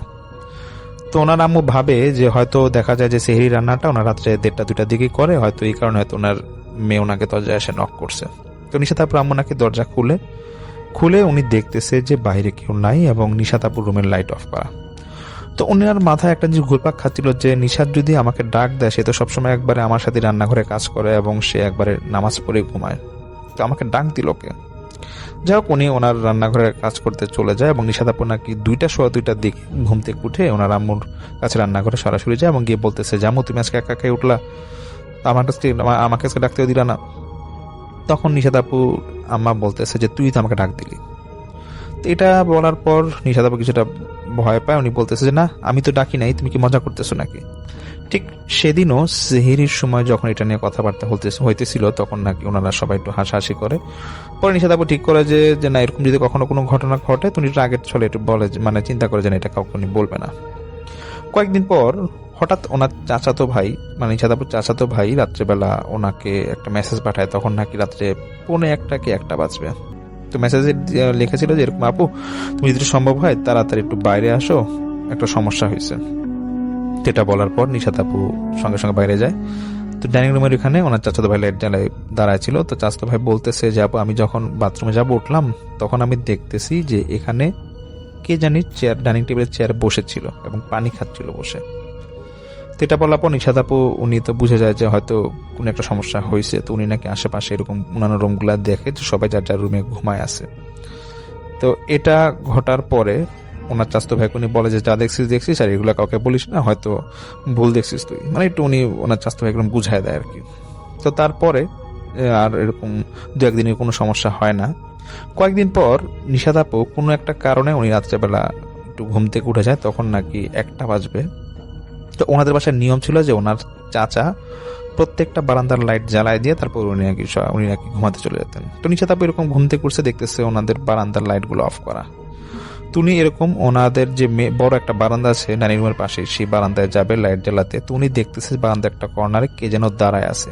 উনি যখন চিৎকার দিতে যাবে তখন নাকি দৌড়ায় ওনার চাচা এসে নিশাত আপুকে বলতেছে যে নিশাত বারান্দার লাইটগুলো বন্ধ করছিস কেন। তখন নাকি নিশাত আপু হঠাৎ করে চিৎকার দিতেছে, বলতেছে চাচা এটা কি দেখো বারান্দায়, দেখতেছে কিছুই নাই। তখন ওনার চাচা বলতেছে তুই আমাকে বারান্দায় কি দেখাবি, তাড়াতাড়ি সবাইকে ডাক দে, ডাইনিং রুমের দিকে আয়। তখন নিশাতাপুর চাচা ডাইনিং রুমে যায় এবং সবাই যখন তাড়াহুড়ো করে ঘুম থেকে উঠে তখন সেই চাচা বলতেছে যে আমি ডাইনিং রুমে উঠছিলাম, একটা আওয়াজ পেয়ে, আসলে হয়েছে কি আমি যখন ঘুমাইছিলাম তখন এরকম 1:45 মতো বাজবে, তো হঠাৎ রান্নাঘর থেকে আওয়াজ আসলো। তাই আমি ভাবলাম যে এত আগে আগে কি রান্না করতে গেল। তখন আমি রান্নাঘরে যাই, দেখি রান্নাঘর লাইট অফ করা, তো ডাইনিং রুমে আসতেই আবছা আলোতে দেখতেছি কেউ একজন বসে ডাইনিং রুমে এরকম বসে খাচ্ছিল। তখন নাকি নিশাতাপুর চাচা বলে যে আমি তখন লাইটটা জ্বালানোর পর দেখতেছি যে কিছুই নাই এবং লাইটটা বন্ধ করে দেখতেছি কেউ একজন বসে আছে। এবং এটা যখন ঘটতেছিল তখন আমি দৌড় দিয়ে বারান্দার দরজাটা খোলা দেখলাম, দেখি যে নিশাত দাঁড়ায় আছে। তো এই ঘটনাটা এগুলো সব শোনার পরে সেই বাসায় তখন সেই মতো সবাই বুঝে যায় যে কোনো একটা সমস্যা হয়তো বা আছে। যাই হোক, তখন ওনারা বলে যে যাক যেটা দেখার দেখছি, সবাই নামাজ কালাম বেশি বেশি করে পড়ো, এগুলা বাইরে বাইরে কোথাও আলোচনা করো না। এরকম নাকি আর কখনো 4-5 দিন বা 10 দিন নাকি ঘটনাটা ঘটে নাই। তো 18 রমজান নিশাত আপু বলে যে ওনার দাদি নাকি হঠাৎ অসুস্থ হয়ে যায় এবং এতটাই অসুস্থ ছিল যে আর 27 রমজানে ওনার দাদিকে হসপিটালে ভর্তি করানো হয়। তো ঈদের 2 দিন পর নাকি ওনার দাদি সম্পূর্ণ সুস্থ হয়ে বাসায় আসে, কিন্তু কেন জানি সেদিন রাত্রেবেলায় হঠাৎ শ্বাসকষ্ট হয় ওনার এবং উনি ভোর 4টার দিকে মারা যায়। নিশাতাবু বলে যে ভাইয়া তখন বাসার সবার সিদ্ধান্ত হয় যে আমি এবং আমার আম্মু দাদির লাশ গোসল এবং কাফনের কাজ সম্পূর্ণ কাজ করব। তো নিশাতাবু বলে যে ভাই আমরা যখন সকালের দিকে দাদিকে গোসল করাচ্ছিলাম তখন আমার পাশেই আম্মু ছিল, তো কাফনটা যখন পরাতে যাব তখন দেখতেছি যে দাদির চোখটা আপনা আপনি খুলে গেল 5 থেকে 10 সেকেন্ডের জন্য এবং নিজে থেকে চোখটা বন্ধ হয়ে গেল। এটা দেখার পর নাকি নিশাতাপু এবং ওনার আম্মা বেশ ভয় পেয়ে যায়। যাই হোক, সেদিন তো দাফন দিয়ে দেওয়া হয়। ঠিক তার পরের দিন একটা ঘটনা ঘটে। নিশাতাবু বলে যে ভাই আমি আমার রুমে দরজা লাগায় শুয়েছিলাম, মন খারাপ যেহেতু দাদি মারা গেছে। হঠাৎ করে উনি বলতেছে যে পিঠের দিকে আমার মনে হলো যে গরম একটা হাত, গরম হাত দিয়ে কেউ ধরে আছে আমার পিঠটা। এবং উনি বলে যে ভাই এটা অনেকক্ষণ ধরেছিল, যেমন যদি হতো যে আমি ঘুমের মধ্যে ছিলাম তা না, আমি সজাগ ছিলাম এবং আমার পিঠটা অনেকক্ষণ গরম লাগতেছিল, যে কেউ হাত দিয়ে ধরে আছে এমন মনে হচ্ছিল। এবং উনি নাকি যখন পিছনে তাকায় দেখতেছে কেউ নাই। এবং নিশাত আপু বলে যে ভাইয়া সেদিন পরে আমি লাইট জ্বালাই, সেদিন রাতে ঘুমাই, এতটাই আমার ভয় লাগছিল। তো 2-3 দিন পর নিশাত আপু বলে যে তখন রাত 3:30টার দিকে নাকি ওনার হঠাৎ করে ঘুম ভেঙে যায় একটা আওয়াজে। এবং আওয়াজটা ছিল এমন যে লাশ নিয়ে যাওয়ার সময় মানুষ যেরকম দোয়া দুরুদ পড়ে সেরকম একটা আওয়াজ আসতেছিল বাইরে থেকে। এবং এটা নাকি ওনার রুমের পাশে যে বারান্দা, সেই বারান্দার নিচ থেকে আওয়াজগুলো আসতেছিল, মেইন গেট থেকে আওয়াজটা আসতেছিল এবং আরেকটু আওয়াজ আসতেছিল ওনার ঘরের যে দরজা আছে সেই দরজার বাইরে থেকে। এবং লোক সমাগম থাকলে যে এরকম একটা গিজগিজ করে একটা আওয়াজ হয় সেরকম আওয়াজ হচ্ছিল। নিশাতাবু বলে যে ভাই আমি ভাবছিলাম যে প্রথমে ঘুমের ঘোরের মধ্যে ছিলাম, তো আমি যখন স্পষ্ট আমার ঘুমের ঘোরটা কাটে তখন আমি প্রায় 1 থেকে 1.5 ঘন্টা এই আওয়াজটা পাই। তখন নাকি যখন ফজরের আজান দিবে তখন নিশাতাবু বলে যে ভাই ফজরের আজানটা দিল, ঠিক এই আওয়াজগুলো আস্তে আস্তে বন্ধ হয়ে গেল, নাই। নিশাতাবু বলে যে ভাই আমার এতটা ভয় লাগছিল যে আমি রুমের লাইটটা পর্যন্ত জ্বালাতে পারি না। এবং ফজরের আজান শেষ হওয়ার পর উনি নামাজটা পড়ে এবং উনি যখন আলো হচ্ছিল বাইরে আবছা আবছা তখন বারান্দার দরজাটা খুলে দেয়। নিশাতাবু বলে যে ভাই বারান্দার দরজাটা খুলতে এত একটা সুন্দর গ্রান আসে যে আমি কখনোই শুনতে পারি, মানে এরকম গ্রান আমি কখনোই পাই নাই। যাই হোক, এরকম এই ঘটনাটা উনি আর পরে কাউকে কিছু বলে না, কিন্তু উনি এটা বলে যে ভাইয়া তারপর আস্তে আস্তে আমাদের বাসায় প্যারানর্মাল ঘটনাগুলো বেশি ঘটতে থাকে। এমনও হয়েছে যে ওনার আম্মু এবং ওনার চাচা নাকি মাঝে মাঝে দেখতো ওনার দাদিকে, সেই দাদির ঘরে দাদি শাড়ি পরা অবস্থায় বসে আছে, এটা নাকি রাত্রেবেলা মাঝে মাঝে দেখতো। তো এগুলো দেখার পর ওনার আম্মু এতটাই ভয় পেয়ে গেছিল যে কখনো যদি দিনের বেলাতেও বাথরুমে যেত তাও বাইরে কাউকে দাঁড়া করে রাখতো। তো এরকমই একদিন মাগরিবের পরবর্তী মুহূর্তে, মাগরিবের পরে ওনার আম্মু বাথরুমে গিয়েছিল, তো বাইরে ওনার আব্বু দাঁড়িয়েছিল। তো ওনার আব্বু নাকি হঠাৎ গা ঝিনঝিন দিয়ে উঠে এবং উনি দেখতেছে যে বাসার পাশেই বারান্দা দিয়ে যে দেখতেছে যে আম গাছটা আছে, আম গাছে একটা সাদা উজ্জ্বল ছোট একটা আলো উঠানামা করতেছে। এবং এই আলোটার দিকে যখন উনি অনেকক্ষণ ধরে তাকাইছিল দেখতেছে এই আলোটা কিছুক্ষণের মধ্যেই আলোটা যখন নিচে গেল তারপরে নাকি কাফনের কাপড়ের মতো সাদা একটা কিছু উপর দিয়ে সে আম গাছের উপর দিয়ে চলে গেল। এটা দেখার পর নিশাত আপুর আব্বু নাকি খুব ভয় পায় এবং উনি তখন আবার সবার উদ্দেশ্যে বলে যে তোমরা একটু বাসায় বেশি বেশি করে নামাজ কালাম পড়ো, বাচ্চা কিন্তু অনেক উল্টাপাল্টা অনেক কিছু দেখা যাচ্ছে। এবং এগুলো নাকি ঘটতেছিল ওনার দাদির মৃত্যুর পর বেশি বেশি। তো আরেকটা ঘটনা এরকম ঘটে যে ঠিক তার 2-1 দিন পরেই নাকি নিশাত আপুর চাচি উনি ওনার নিশাত আপুর দাদির ঘরে ফজরের নামাজটা পড়তেছিল। তো ফজরের নামাজের পর নাকি 10 সেকেন্ডের মতো হবে দরজাটা কি যেন নক করতেছিল। তো ওনার চাচি বলতেছে যে ঠিক আছে, এই কে বাইরে কে আসো, ভিতরে আসো। ঠিক এটা বলার পর নাকি উনি খেয়াল করতেছে রুমের থেকে নাকি আপনি অনেক কিছু পড়ে যাচ্ছিল, এবং এটা দেখার পর তিনি দৌড় দিয়ে ওনার রুমে চলে যায়, মানে সেই চাচি ওনার রুমে চলে যায় এবং নিশাতাপুর আব্বু আম্মু সবাইকে মানে তখন এই কথাটা বলে যে আমি এরকম উল্টাপাল্টা কিছু দেখতেছি, এখন কিছু একটা করার ব্যবস্থা করেনি বাসায়। তো এইটা তো ঘটার পরে ওনারা ঠিক করে যে আসলে হুজুর আনবে কি আনবে না, বাসায় কিছু দেখাবে, মানে হুজুর এনে দেখাবে কি দেখাবে না চিন্তা করতেছিল। তো ঠিক এটা চিন্তা করার মাঝেই পরের দিন নাকি হঠাৎ ওনারা মাগরিবের পর দেখতেছে একটা সাদা মোটা সোটা বিড়াল ওনাদের বাসার আশেপাশে ঘুরতেছে, মানে নিজেই মনে হয় দরজা মানে খোলা ছিল, বিড়ালটা ঢুকে গেছে ওনাদের বাসায়। তো বিড়ালটা ঢুকে নাকি এমন আচরণ করতেছে যে অনেক দিনের পোষা বিড়াল এখানে আসছে, এবং বিড়ালটার একটা লক্ষণ ছিল সে নাকি প্রত্যেক দিন মাগরিবের পর আসতো এবং ফজরের আগে চলে যেত। এবং নিশাতাবু বলে যে ভাই আমাদের বাসায় মাঝে মাঝে আমার খালা খালুরাও আসতো, এবং বিড়ালটা নাকি এমনভাবে খালা খালুর সাথে মিশতো মনে হচ্ছে যে অনেক দিনের চেনা। তো এমনই একদিন একটা আশ্চর্যের বিষয় ঘটে, সেটা হচ্ছে নিশাতাবু বলে যে ভাইয়া বিড়ালটা তো ভালোভাবেই ছিল, এবং তাকে না বিড়ালটাকে খাওয়া দিলে সে খুব একটা খাওয়া খেত না। তো বিড়ালটা আসার 5 দিন পরে একদিন রাত্রেবেলা নিশাতাবু বলে যে ওনার মানে পানি খাবে উনি, তো তখন নাকি রাত্রে 2টা বাজবে, পানি খেতে উনি ডাইনিং রুমে যাবে, দেখতেছে যে হঠাৎ বিড়ালটা ডাইনিং রুমের একটা কর্নারে মানে বসে আছে এবং অন্ধকারের মধ্যে এত সাদা দেখাচ্ছিল যে উনি ভয়ে চিৎকার দিয়ে উঠে। আর নিশাতাবু বলে যে ভাই বিড়াল জিনিসটা দেখলে আমার খুব ভয় লাগতো, এবং সবচেয়ে আশ্চর্যের বিষয় হচ্ছে যখন আমি ভয়ে বিড়ালটাকে দেখে রুমের দিকে আবার ফেরত যাচ্ছি তখন আমি স্পষ্ট দেখি যে আমার দাদি বলতেছে পিছন থেকে যে নাতি ভয় পাইস না, পানি নিয়ে যা। এবং এটা দেখার সঙ্গে সঙ্গে নাকি নিশাতাবু জোরে চিৎকার দেয় এবং উনি বলে যে ভাই আমি আর কিছু বলতে পারবো না। আমি ঘন্টাখানিক পর দেখি যে আমার মানে আমি শোয়া অবস্থায় আছি আমার রুমে, এবং আমার চাচি আব্বা আমার সব আমার রুমের পাশে, এবং আমি সবাইকে ঘটনাটা খুলে বলি যে কি ঘটছে। এবং সেই ঘটনা ঘটার পর সেই বিড়ালটা নাকি আজ পর্যন্ত ওনাদের বাসায় আর আসে নাই। তো এসব ঘটনা যখন চলতেছিল তখন লাস্টে এদের মধ্যে সিদ্ধান্ত হয় যে একটা হুজুর আনা হবে, এবং ওনাদের এক পরিচিত হুজুর ছিল কুমিল্লার কোন একটা শহরে, সেই হুজুরটা থাকতেন, এবং সেই হুজুরকে নিশাতাপুর আব্বু খবর দিয়ে আনে, এবং সেই হুজুর বাসাটা সম্পূর্ণ ওনাদের দেখে, এবং দেখার পরে উনি বলে যে আমি ফোনে সব জানাই দিব কি হয়েছে। তো 2 দিন পর সেই হুজুর বলতেছে একটা নাম বলে, একটা পারিবারিক ওনাদের পরিবারের কোনো সদস্যের একজনের নাম বলে, সেই নাম উদ্দেশ্য করে বলতেছে যে দেখেন আমি যে নামটা বলবো সেই ব্যক্তিটা আপনাদের বাসায় এরকম জিন পাঠাচ্ছে কোনো একটা পারিবারিক সমস্যার কারণে, এবং সেই জিনদের মাধ্যমে চাচ্ছে যে আপনারা বাড়িটা ছেড়ে চলে যান, এবং জিনদের নানা ভয় দেখাতে চাচ্ছে।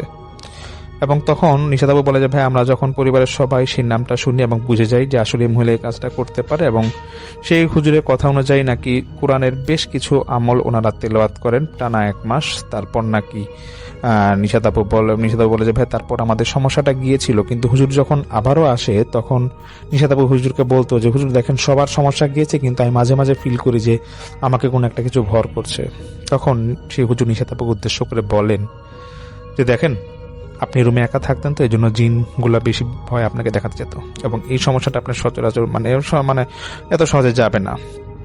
নিশাতাপু এটাই আমাকে বলে যে ভাই ঘটনাটা যখন ঘটে সেই 15 সালে, আমাদের তো এটা কয়েক বছরই সমস্যাটা ছিল, কিন্তু তারপরেও যেটা সমস্যা যে এখনো নাকি নিশাতাপু বলে যে ভাই আমি এখনো ফিল করি যে কোথাও যদি কোনো জিন বা কোনো কিছুর একটা খারাপ কিছুর মানে আসে সেক্ষেত্রে নাকি নিশাতাপু ডাকে দিয়ে বুঝে যায়।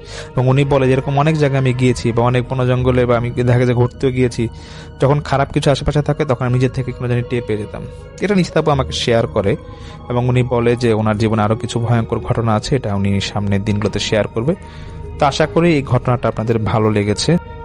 থ্যাংক ইউ সো মাচ, আপনার ঘটনার জন্য আপনাকে অনেক ধন্যবাদ। এবং আমরা চলে যাব আমাদের পরবর্তী অতিথির কাছে। আশা করছি যে তার যে শোনানো ঘটনাটা সেই ঘটনাটা আপনাদের ভালো লাগবে। আসসালামু আলাইকুম রাসেল ভাই, আমি আজকে আপনার সঙ্গে যে ঘটনাটি শেয়ার করতেছি এটি এক শহরে ঘটে যাওয়া ঘটনা। রাত তখন প্রায় 1টা থেকে শহরের পুরনো অংশে দাঁড়িয়ে থাকা সেন্ট্রাল সিটি হাসপাতাল অনেক বছর আগেই বন্ধ হয়ে গেছে, কিন্তু আশ্চর্যের বিষয় হলো বিল্ডিংটা এখনো ভাঙা হয়নি, শুধু ফাঁকা পড়ে আছে। জানালাগুলোর কাঁচ ভাঙা, দেয়ালের ছোপছাপ দাগ, আর ভেতরে সবসময় একটা স্যাঁতস্যাঁতে ওষুধের গন্ধ ভেসে আসে।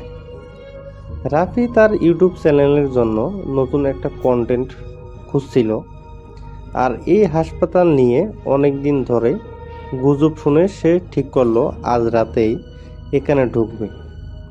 সে একাই এসে, কারণ তার আগের টিমের কেউ এই ধরনের জায়গায় যেতে রাজি হয়নি। গেটটা ভাঙা ছিল, তাই তখন খুব সহজে ভেতরে ঢুকে পড়ল। মোবাইলের টর্চ অন করে করিডোরের পা রাখলো, আর সাথে সাথেই একটা ঠান্ডা বাতাস পায়ে লাগলো, যেন ভেতরের তাপমাত্রা বাইরের থেকে অনেক কম। মেঝেতে ধুলোর স্তর, ছড়িয়ে থাকা পুরনো স্ট্রেচার আর ভাঙ্গা হুইল চেয়ারের সব কিছু মিলিয়ে জায়গাটা যেন সময়ের বাইরে আটকে আছে। রাফি ক্যামেরা অন করে কথা বলতে লাগলো, বন্ধুরা, আমি এখন সেন্ট্রাল সিটি হাসপাতালের ভেতরে আছি। কিন্তু কথা বলতে বলতে তার নিজের গলার ভেতর একটা অস্বাভাবিক তৈরি হচ্ছিল। সে ধীরে ধীরে করিডোরের দিকে এগোতে লাগলো। দেয়ালের পাশে পুরনো রুম নাম্বার লেখা 101, 102, 103। সব দরজা বন্ধ। হঠাৎ সে থেমে গেল। একটা দরজা একটু খোলা, রুম নাম্বার 107। ভেতর থেকে হালকা একটা শব্দ আসছে, টিক টিক টিক, যেন কোনো মেশিন চলছে। রাফি অবাক হলো, এত বছর ধরে বন্ধ একটা জায়গায় মেশিন কিভাবে চলে। সে ধীরে ধীরে দরজা ঠেলে খুলল। ভেতরের পুরনো একটা বেড পাশে একটা হান্ট মনিটরের মতো মেশিন। আর আশ্চর্যের বিষয়, মেশিনটা সত্যিই চলছে। স্ক্রিনে লাইট উঠছে নামছে, আর সেই টিক শব্দটা এখান থেকেই আসছে। কিন্তু বেডে কেউ নেই। রাফির বুক ধকপক করে কেঁপে উঠল। সে ক্যামেরায় তুলে ধরলো, ভালো করে ভিডিওটা করতে লাগলো। ঠিক তখনই মেশিনের শব্দটা হঠাৎ বদলে গেল। সে থেকে টি টি, যেন কারো হার্টবিট থেমে গেছে। রাফি চমকে উঠে পেছনে সরে গেল। সে দ্রুত রুম থেকে বের হয়ে করিডোরে চলে এলো। তার মাথায় একটা অদ্ভুত চাপ অনুভূতি হচ্ছিল। সে নিজেই বোঝাতে লাগলো, এটা হয়তো কোনো বৈদ্যুতিক সমস্যা। কিন্তু তখনই ঠিক সে শুনতে পেল করিডোরের অন্য পাশে পায়ের শব্দ। কেউ ধীরে ধীরে হাঁটছে। সে টর্চের আলো ফেলল, কিন্তু কিছুই দেখা গেল না। শব্দটা থামলো না, বরং ধীরে ধীরে তার দিকে এগিয়ে আসছে। রাফির গলা শুকিয়ে গেল।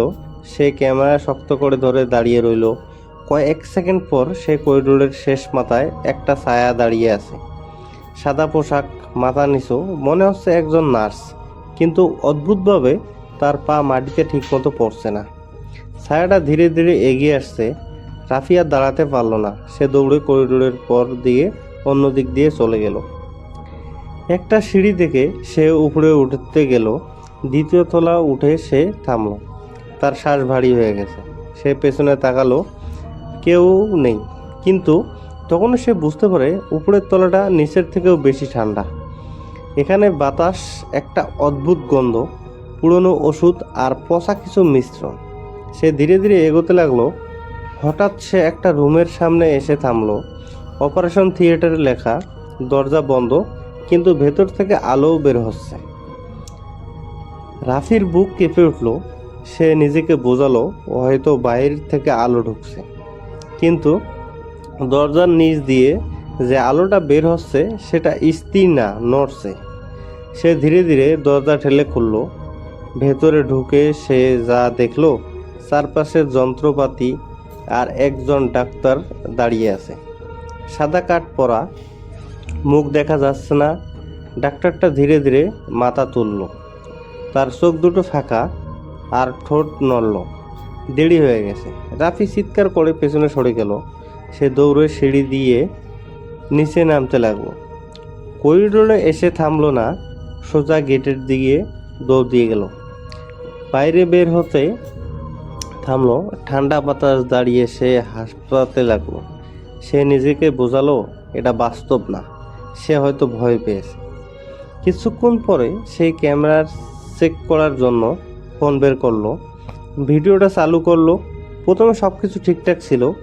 সে ঢুকছে, কথা বলছে, করিডোরে হাঁটছে। তারপর যখন সে 107 নম্বর রুমে ঢোকে, তখন ভিডিওটাতে দেখা গেল বেডে কেউ শুয়ে আছে, অথচ সে নিজেই তখন খালি বেডে ছিল। তার ভিডিওতে দেখা গেল সেই নার্স তার পেছনে দাঁড়িয়ে আছে, কিন্তু সে তখন কাউকে দেখেনি। আর শেষে অপারেশন থিয়েটারের ভিডিওতে স্পষ্ট দেখা যাচ্ছে অপারেশন টেবিলে শুয়ে থাকা একটা মানুষ। রাফি নিজেই, তার মুখ ফ্যাকাশে, চোখ বন্ধ, আর পাশে দাঁড়িয়ে থাকা ডাক্তাররা ক্যামেরার দিকে তাকিয়ে আছে। ভিডিওটা হঠাৎ থেমে গেল। রাফির হাত কাঁপলো, সে ধীরে ধীরে মাথা তুলে জ্বলছে। আর সেই আলোয় দাঁড়িয়ে থাকা একজন লোক তাকে দেখলো একটা স্থির। কয়েক সেকেন্ড পরে আলো নিভে গেল। পরদিন সকালে খবর আসে সেই হাসপাতালের সামনে একজন যুবকের মৃতদেহ পাওয়া গেছে। লোকজন বলে সে হয়তো ভয় পেয়ে হার্ট অ্যাটাক করে মারা গেছে। পুলিশ রিপোর্টে লেখা মৃত্যুর সময় আনুমানিক রাত 1:30। আর তার কারণ, ভিডিওর শেষ ফ্রেমে যে মুখটা ক্যামেরা খুব কাছে এসেছে দাঁড়িয়েছিল সেটা কোনো মানুষের ছিল না। এটা একটা অস্বাভাবিক ঘটনা মনে হচ্ছিল। তাই আমরা ভেবে নিয়েছিলাম সে হয়তো হার্ট অ্যাটাক করেই মারা গেছে। রাসেল ভাই, এই ছিল আমার ঘটনা। আশা করি ঘটনাটি আপনার কাছে অনেক ভালো লেগেছে। Thank you so much. আপনার ঘটনার জন্য আপনাকে অনেক ধন্যবাদ। এবং আমি এখন যেটা করব সেটা হচ্ছে চলে যাব সরাসরি আমাদের পরবর্তী যে অতিথি আছেন তার কাছে। এই ঘটনাটি যিনি শেয়ার করেছেন ওনার নাম উন্মা, ওনার বাসা মানিকগঞ্জে। ঘটনাটি ঘটে মানিকগঞ্জের ঠিক পাশের এলাকায়। এলাকাটির নাম শিবালয়। এই ঘটনার যে মুখ্য চরিত্র তার নাম হচ্ছে রোহান। রোহানের পরিচয় আসা যাক। রোহানরা 3 বোন 1 ভাই। রোহানের 3 বোনই বড়, রোহান সবার ছোট, এবং 3 বোনেরই বিয়ে হয়ে গেছে। এবং বাসায় শুধু রোহান এবং রোহানের বাবা মাই থাকে। ঘটনাটি গত মাসের 23 তারিখ, অর্থাৎ 23 আগস্ট। রোহান বেড়াতে যায় তার বড় বোনের শ্বশুর বাড়ি নবাবগঞ্জে। তার বড় বোনের এক দেবর আছে যার নাম মাহিন।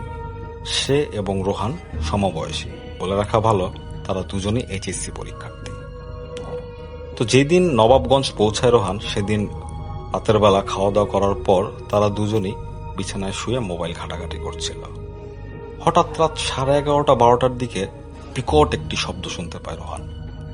তখন রোহান মাহিনকে বলে, কিসের শব্দ হইল এটা? তখন মাহিন বলে, কিচ্ছু না, ঘুমাও। রোহান বলে, না, এটা তো খুব বাজে ধরনের একটা শব্দ হইল। কিসের শব্দ বলো না। তখন মাহিন বলে, কালকে সকালে বলবো, এখন ঘুমাও। তো রোহান আর চাপাচাপি করে না, সে ঘুমিয়ে যায়।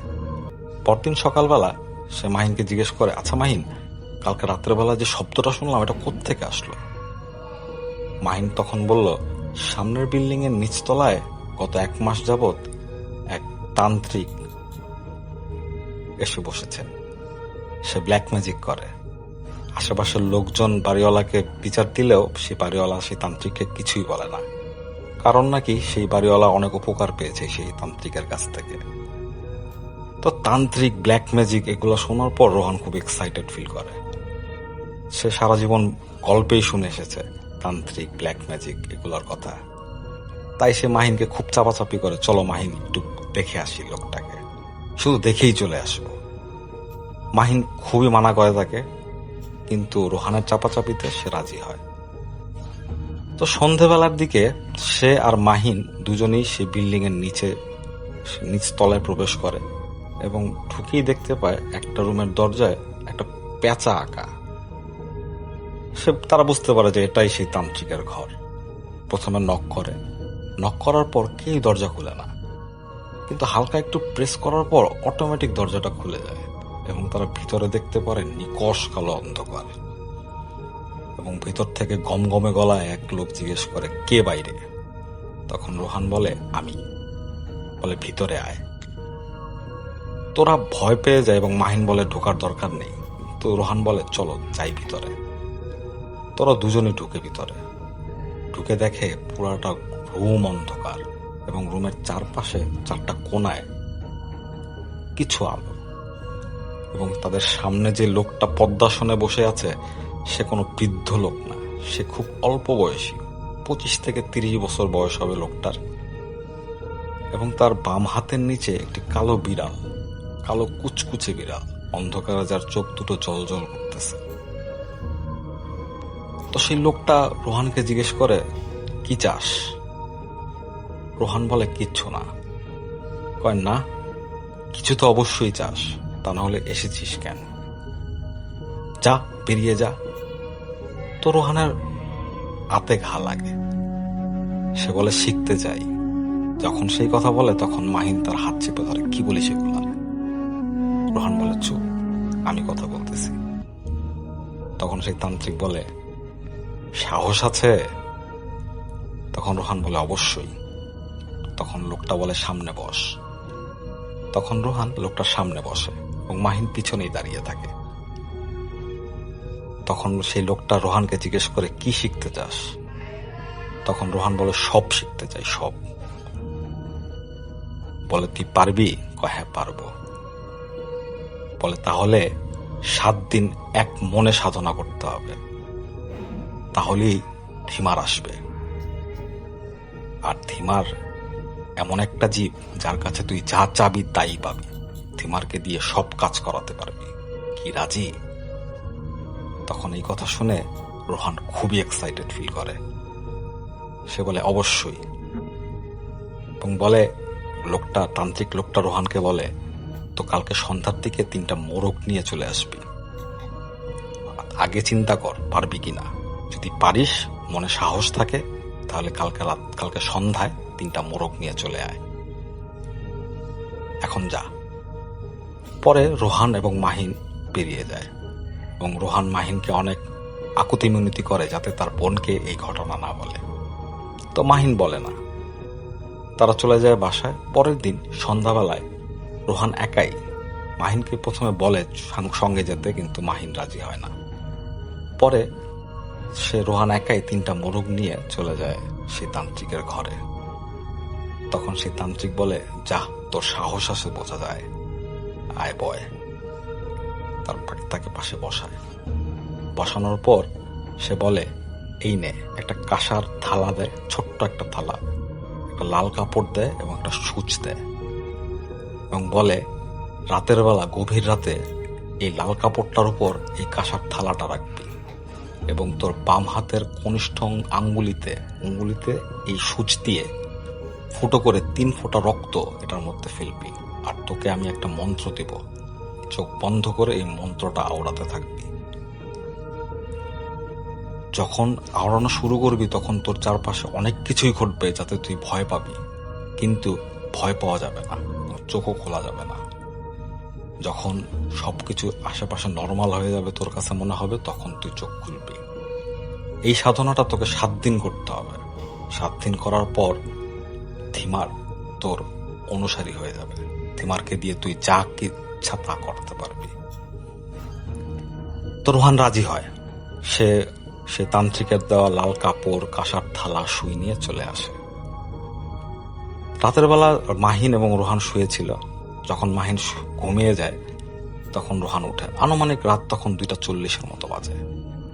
সে প্রথমে লাল কাপড়টা রাখে, তার উপর কাঁসার থালাটা, এবং সুই দিয়ে তার আঙ্গুল ফুটো করতে প্রথমে খুব ভয় হচ্ছিল, তারপরও সে ফুটো করে। ফুটো করার পর 3টা ফোঁটা রক্ত সেই কাঁসার থালায় ফেলে এবং সেই লিখে দেওয়া যে মন্ত্রটা সেটা সে আওড়াতে থেকে চোখ বন্ধ করে। ঠিক কিছুক্ষণ পর তার মনে হলো তার চারপাশ থেকে কে যেন ঘুরতেছে, প্রচন্ড জোরে ঘুরতেছে, এবং একটা গরম বাতাস তার শরীরে এসে লাগতেছে। তখন সে ভয়ে কুঁকড়ে যায়, কিন্তু চোখ খুলে না, এবং তার হঠাৎ মনে হয় কে জানি চুপচুপ করে কিছু খাচ্ছে, অনেকটা গরু যেভাবে পানি খায় তখন যে আওয়াজটা হয়, কিন্তু এই আওয়াজটা আরো তীব্র। হঠাৎ সে লক্ষ্য করে যে জিনিসটা চুপচুপ করে কিছু খাচ্ছিল সেটা তার কনিষ্ঠ আঙ্গুল জিহ্বা দিয়ে চেটে চেটে খাচ্ছে। সে মারাত্মক ভয় পায়, কিন্তু কিচ্ছু বলে না, চুপচাপ চোখ বন্ধ করে থাকে। কিছুক্ষণ পর সবকিছু শান্ত হয়ে যায়, সে চোখ খুলে, সবকিছু নর্মাল। তো সে রাতে ঘুমিয়ে যায়। পরের দিন সে তার বাসায় চলে যাওয়ার জন্য পাগল হয়ে যায়, কারণ সে তার রুমে একাই থাকে, একাই সে বসে সেই সাধনা সে করতে পারবে। তো পরের দিন সে চলে যায় তার বাসায় চলে যাওয়ার পর সন্ধেবেলা সে বাইরে থেকে আসার পর রুমে ঢোকার পরই তার কেমন জানি একটি শরীরের মধ্যে একটি ভয় কাজ করতেছিল এবং সে একটা আওয়াজ শুনতে পায় তার বারান্দা থেকে। কে জানি যদি কেউ হাড় কর্মরিয়ে চাবিয়ে খায় যে আওয়াজটা হয়, ঠিক ওই রকমের আওয়াজ। তো সে প্রথমে ভয় পায়, পরে সে হঠাৎ দরজায় নক শুনতে পায়, মনে করে তার মা এসেছে। সে দরজা যখন খুলতে যায়, খুলে দেখে কেউ নাই, তখন সে ভয় পায়। তারপরও সে কিচ্ছু বলে না, কিচ্ছু করে না। সময় নিয়মে রাত আসে, সে রাতের বেলায় আবার সেই নিয়মগুলা ফলো করে এবং ঠিক আগের মতো ঘটনাগুলোই ঘটে। এবার তৃতীয় দিনের দিন সে খুবই দুর্বল হয়ে যায়, খুবই দুর্বল। কিন্তু তারপরেও সে ওই রিচুয়ালটা পারফর্ম করে। চতুর্থ দিন তার মা সকালবেলা দেখতেছে রোহান ঘুম থেকে উঠতেছে না। অনেকক্ষণ দরজা ধাক্কাধাক্কি করার পর দারোয়ানকে নিয়ে আসে। দারোয়ানকে নিয়ে আসার পর দেখা যায় দরজা ভেঙে ভিতরে ঢুকে দেখে রোহান অজ্ঞান হয়ে পড়ে আছে। পরে তাকে নিয়ে মানিকগঞ্জ সদর হাসপাতালে নিয়ে যাওয়া হয়। সেখানে ডাক্তার বলে তার রক্তে লোহিত রক্তকণিকার পরিমাণ খুবই আশঙ্কাজনকভাবে কমে গেছে। তো তার প্রায় 1 থেকে 1.5 ব্যাগ রক্ত লাগে। তাকে বাসায় নিয়ে আসা হয়। তারপর রাতের বেলা তার মা তার সাথে ঘুমাতে চায়, কিন্তু সে রাজি হয় না। কিন্তু তার মাও নাছোড়বান্দা, সে রোহানকে ছেড়ে যাবে না। রাতের বেলা সে তার মায়ের সাথেই ঘুমায়। তার কারণে সে সেই রিচুয়ালটা আর পারফর্ম করতে পারে না পরের দিন সকালবেলা রোহানের রক্ত বমি শুরু হয়।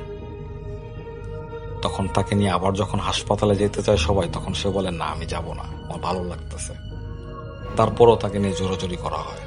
এক পর্যায়ে রোহান দুর্বল হয়ে যায় এবং সে তার মাকে সব কথা খুলে বলে। তার বাবা তখন বাসায় ছিল না।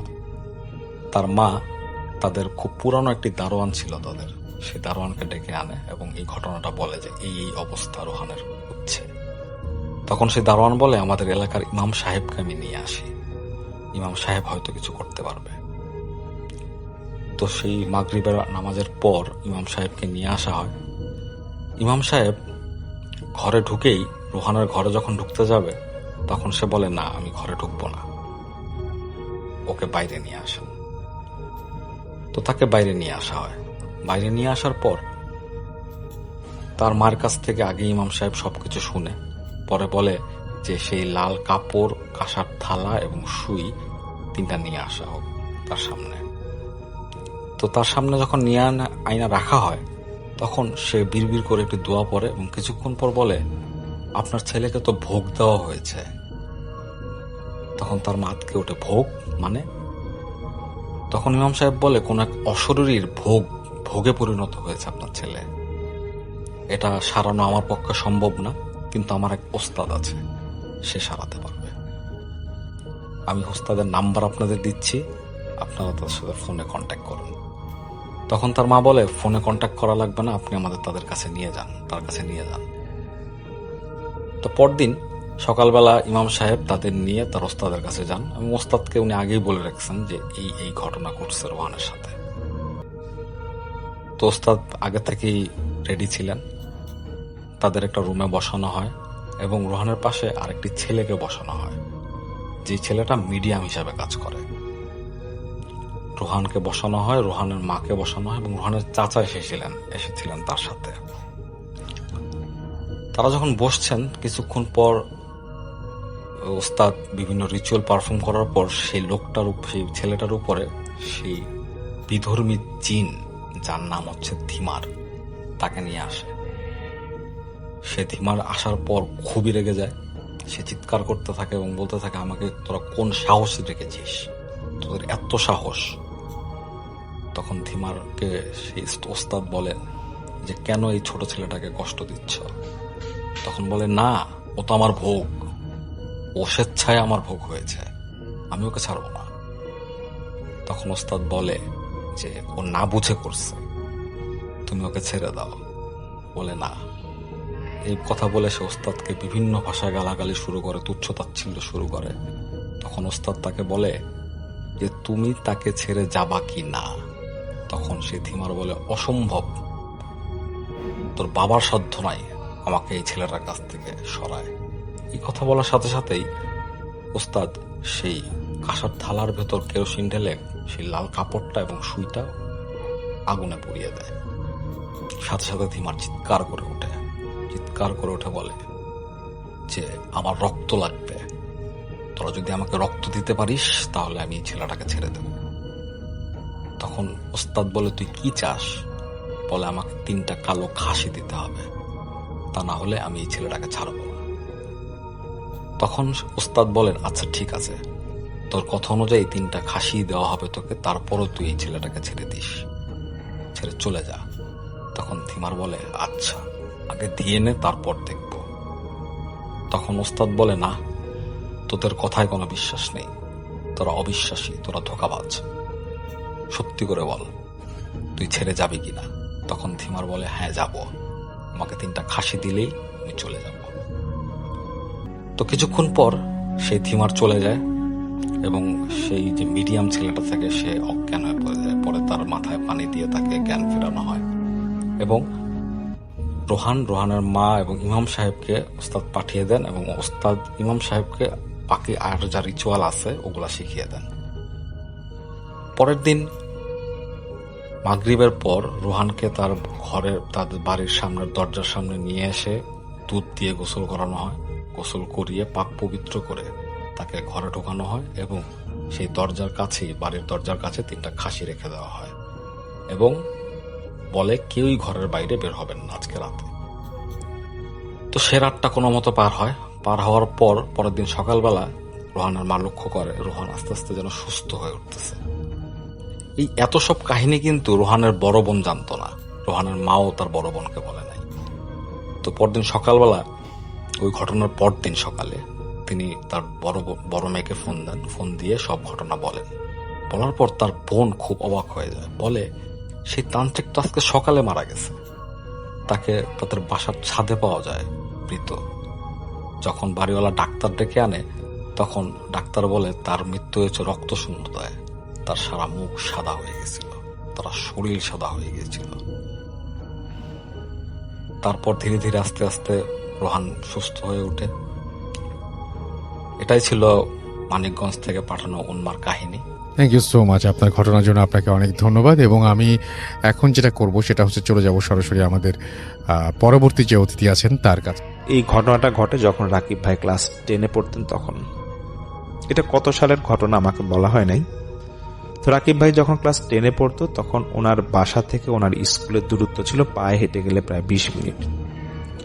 তো ওনারা নাকি 5 জন বন্ধু, এলাকার 5 জন বন্ধুই একসাথে স্কুলে যাতায়াত করতেন, হেঁটে হেঁটে যাতায়াত করতেন ওনারা। তো একজন বন্ধু ছিল নাহিদ, সে নাকি ওনাদের সেই সার্কেল নতুন জয়েন করেছিল এবং নাহিদ এলাকার কোথায় থাকতো অনেকেই নাকি এটা জানতো না, মানে অনেকে বলতে কেউই নাকি জানতো না সেই বন্ধু সার্কেলের মধ্যে।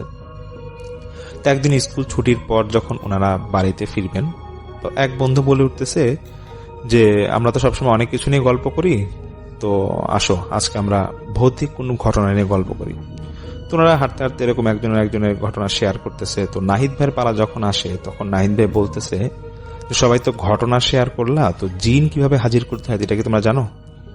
তো রাকিব ভাই কিছুটা হেসে বলতেছে যে তুমি আবার জিন হাজির করতে পারো নাকি, এটা কেমনে করে? তো নাহিদ ভাই বলতেছে যে আমার একটা অন্ধকার রুম লাগবে আর রাত্রেবেলা হতে হবে এবং এই জিন কিভাবে হাজির করতে হয় টুকটাক যেহেতু আমি জানি এটা আমি আনতে পারবো। এবং ব্ল্যাক ম্যাজিক সম্পর্কে নাকি নাহিদ ভাইয়ের খুব ভালো আইডিয়া ছিল এটা তখন তিনি বলে। তো রাকিব ভাই মানে কথা প্রসঙ্গে বলে উঠে যে হ্যাঁ আমার বাসা আজকে তাহলে রাতে এসে পড়ো, তাহলে আমার বাসা তো আমার রুম খালিই থাকে। তো তখন অন্যান্য ফ্রেন্ডরা বলতেছে হ্যাঁ ঠিক আছে তাহলে এক কাজ করি, নাহিদ তুমি আসো আজকে রাতে রাকিবের বাসায় আসো। রাকিব ভাই বলতেছে যে দেখো যদি তোমাদের কারো আব্বা মা আসতে সমস্যা করে তাহলে বলবা যে আমি আজকে রাতে তোমাদেরকে খাবার দাওয়াত দিছি। এবং নাহিদ ভাই তখন বলে রাকিব ভাইকে যে ঠিক আছে আমি তাহলে ম্যানেজ করে আসতেছি, তো তুমি এরকম একটা মোমবাতি জোগাড় করবা। যাই হোক এরকম মোমবাতি জোগাড় করা হয়। রাত 8টার মধ্যে রাকিব ভাইয়ের বাসায় সবাই এসে পড়ে।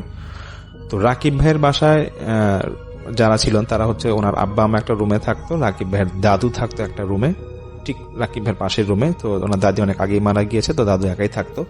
আর আরেক রুমে থাকতো রাকিব ভাইয়ের ছোট ভাই, আর রাকিব ভাই তো ওনার রুমেই থাকতো।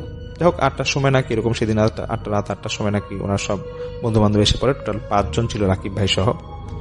তো আসার পর নাহিদ ভাই বলতেছে যে রুমের দরজাটা আটকায় দাও আর লাইটটা অফ করো আর মোমবাতিটা জ্বালাও। তো মোমবাতি জ্বালায় ঘরের মাঝামাঝি কোনো একটা জায়গায় রাখা হয় এবং ঠিক মোমবাতির পাশে গোল করে সবাই বসে।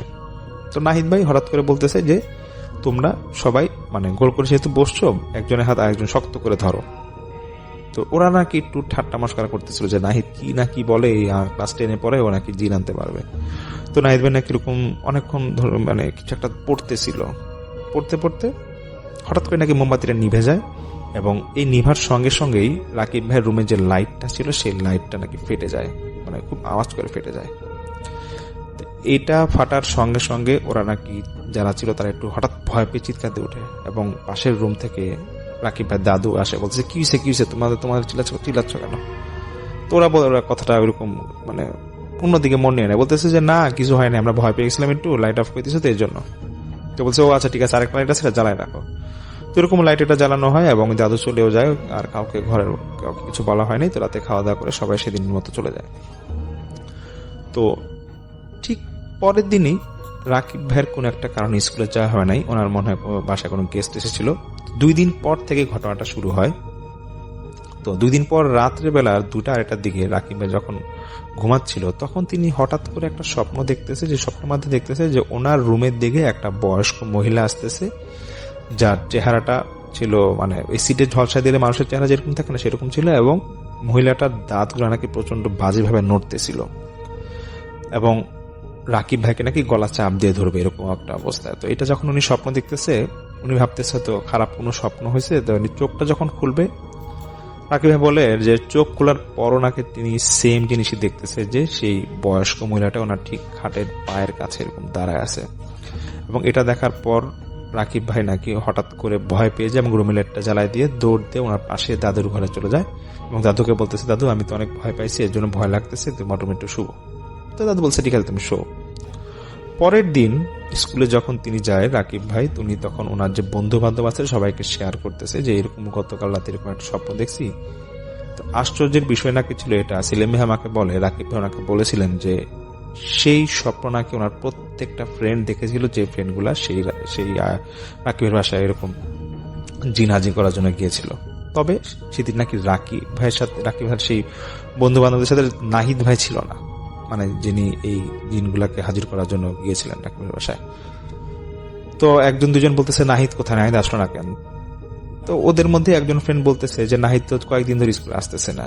তো ওনার যে নাহিদের যে বাসা কোথায় সেটা নাকি কেউই জানতো না। যাই হোক, এই ঘটনাগুলো যখন ঘটতেছে তখন রাকিব ভাই বলতেছে যে দেখো আমার বাসাতে ঘটনাগুলো ঘটাইছো তোমরা, এখন যেটা হওয়ার হয়েছে ফ্যামিলির মেম্বার কাউকে এগুলো শেয়ার করো না, দেখি এগুলো আসলে কি হয়।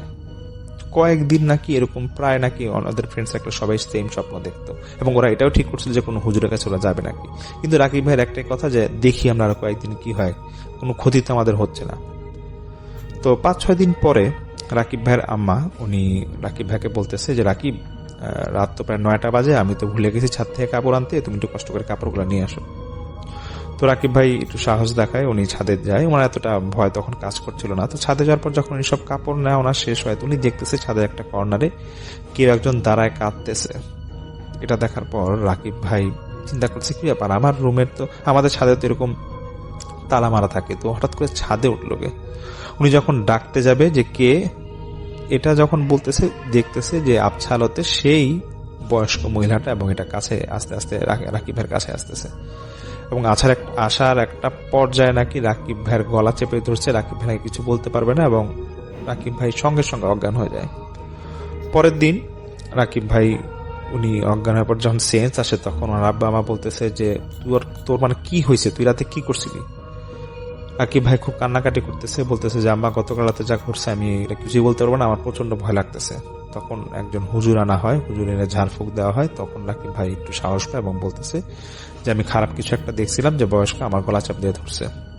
তখন ওনারা মানে বাসায় যে মুরব্বী আছে তারা ভাবে যে আচ্ছা ঠিক আছে, যেটা হয়েছে হয়তো খারাপ কিছু দেখছো বা বাজে কিছু স্বপ্ন দেখছো। রাকিব ভাই বলতেছে যে আমি স্বপ্ন না, আমি এরকম বাজে আসলে কিছু একটা দেখছি।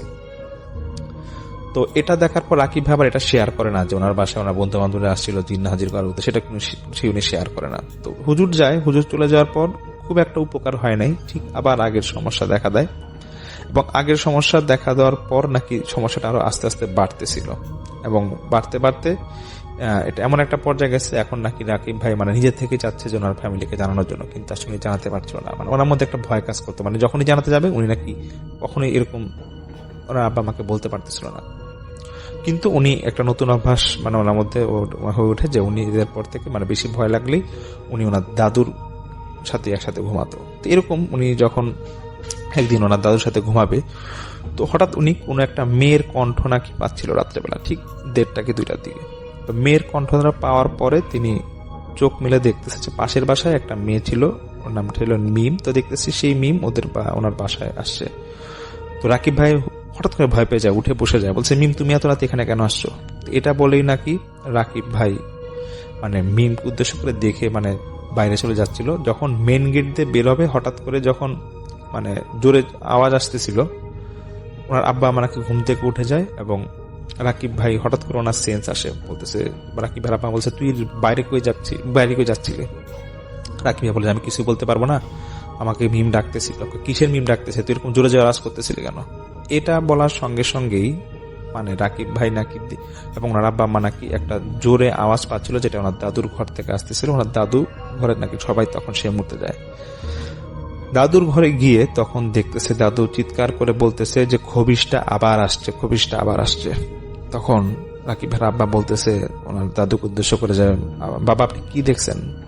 তখন রাকিব ভাই দাদু বলতেছে যে খবিশটা আবার আসছে, আমি মনে হয় থাকতে পারবো না।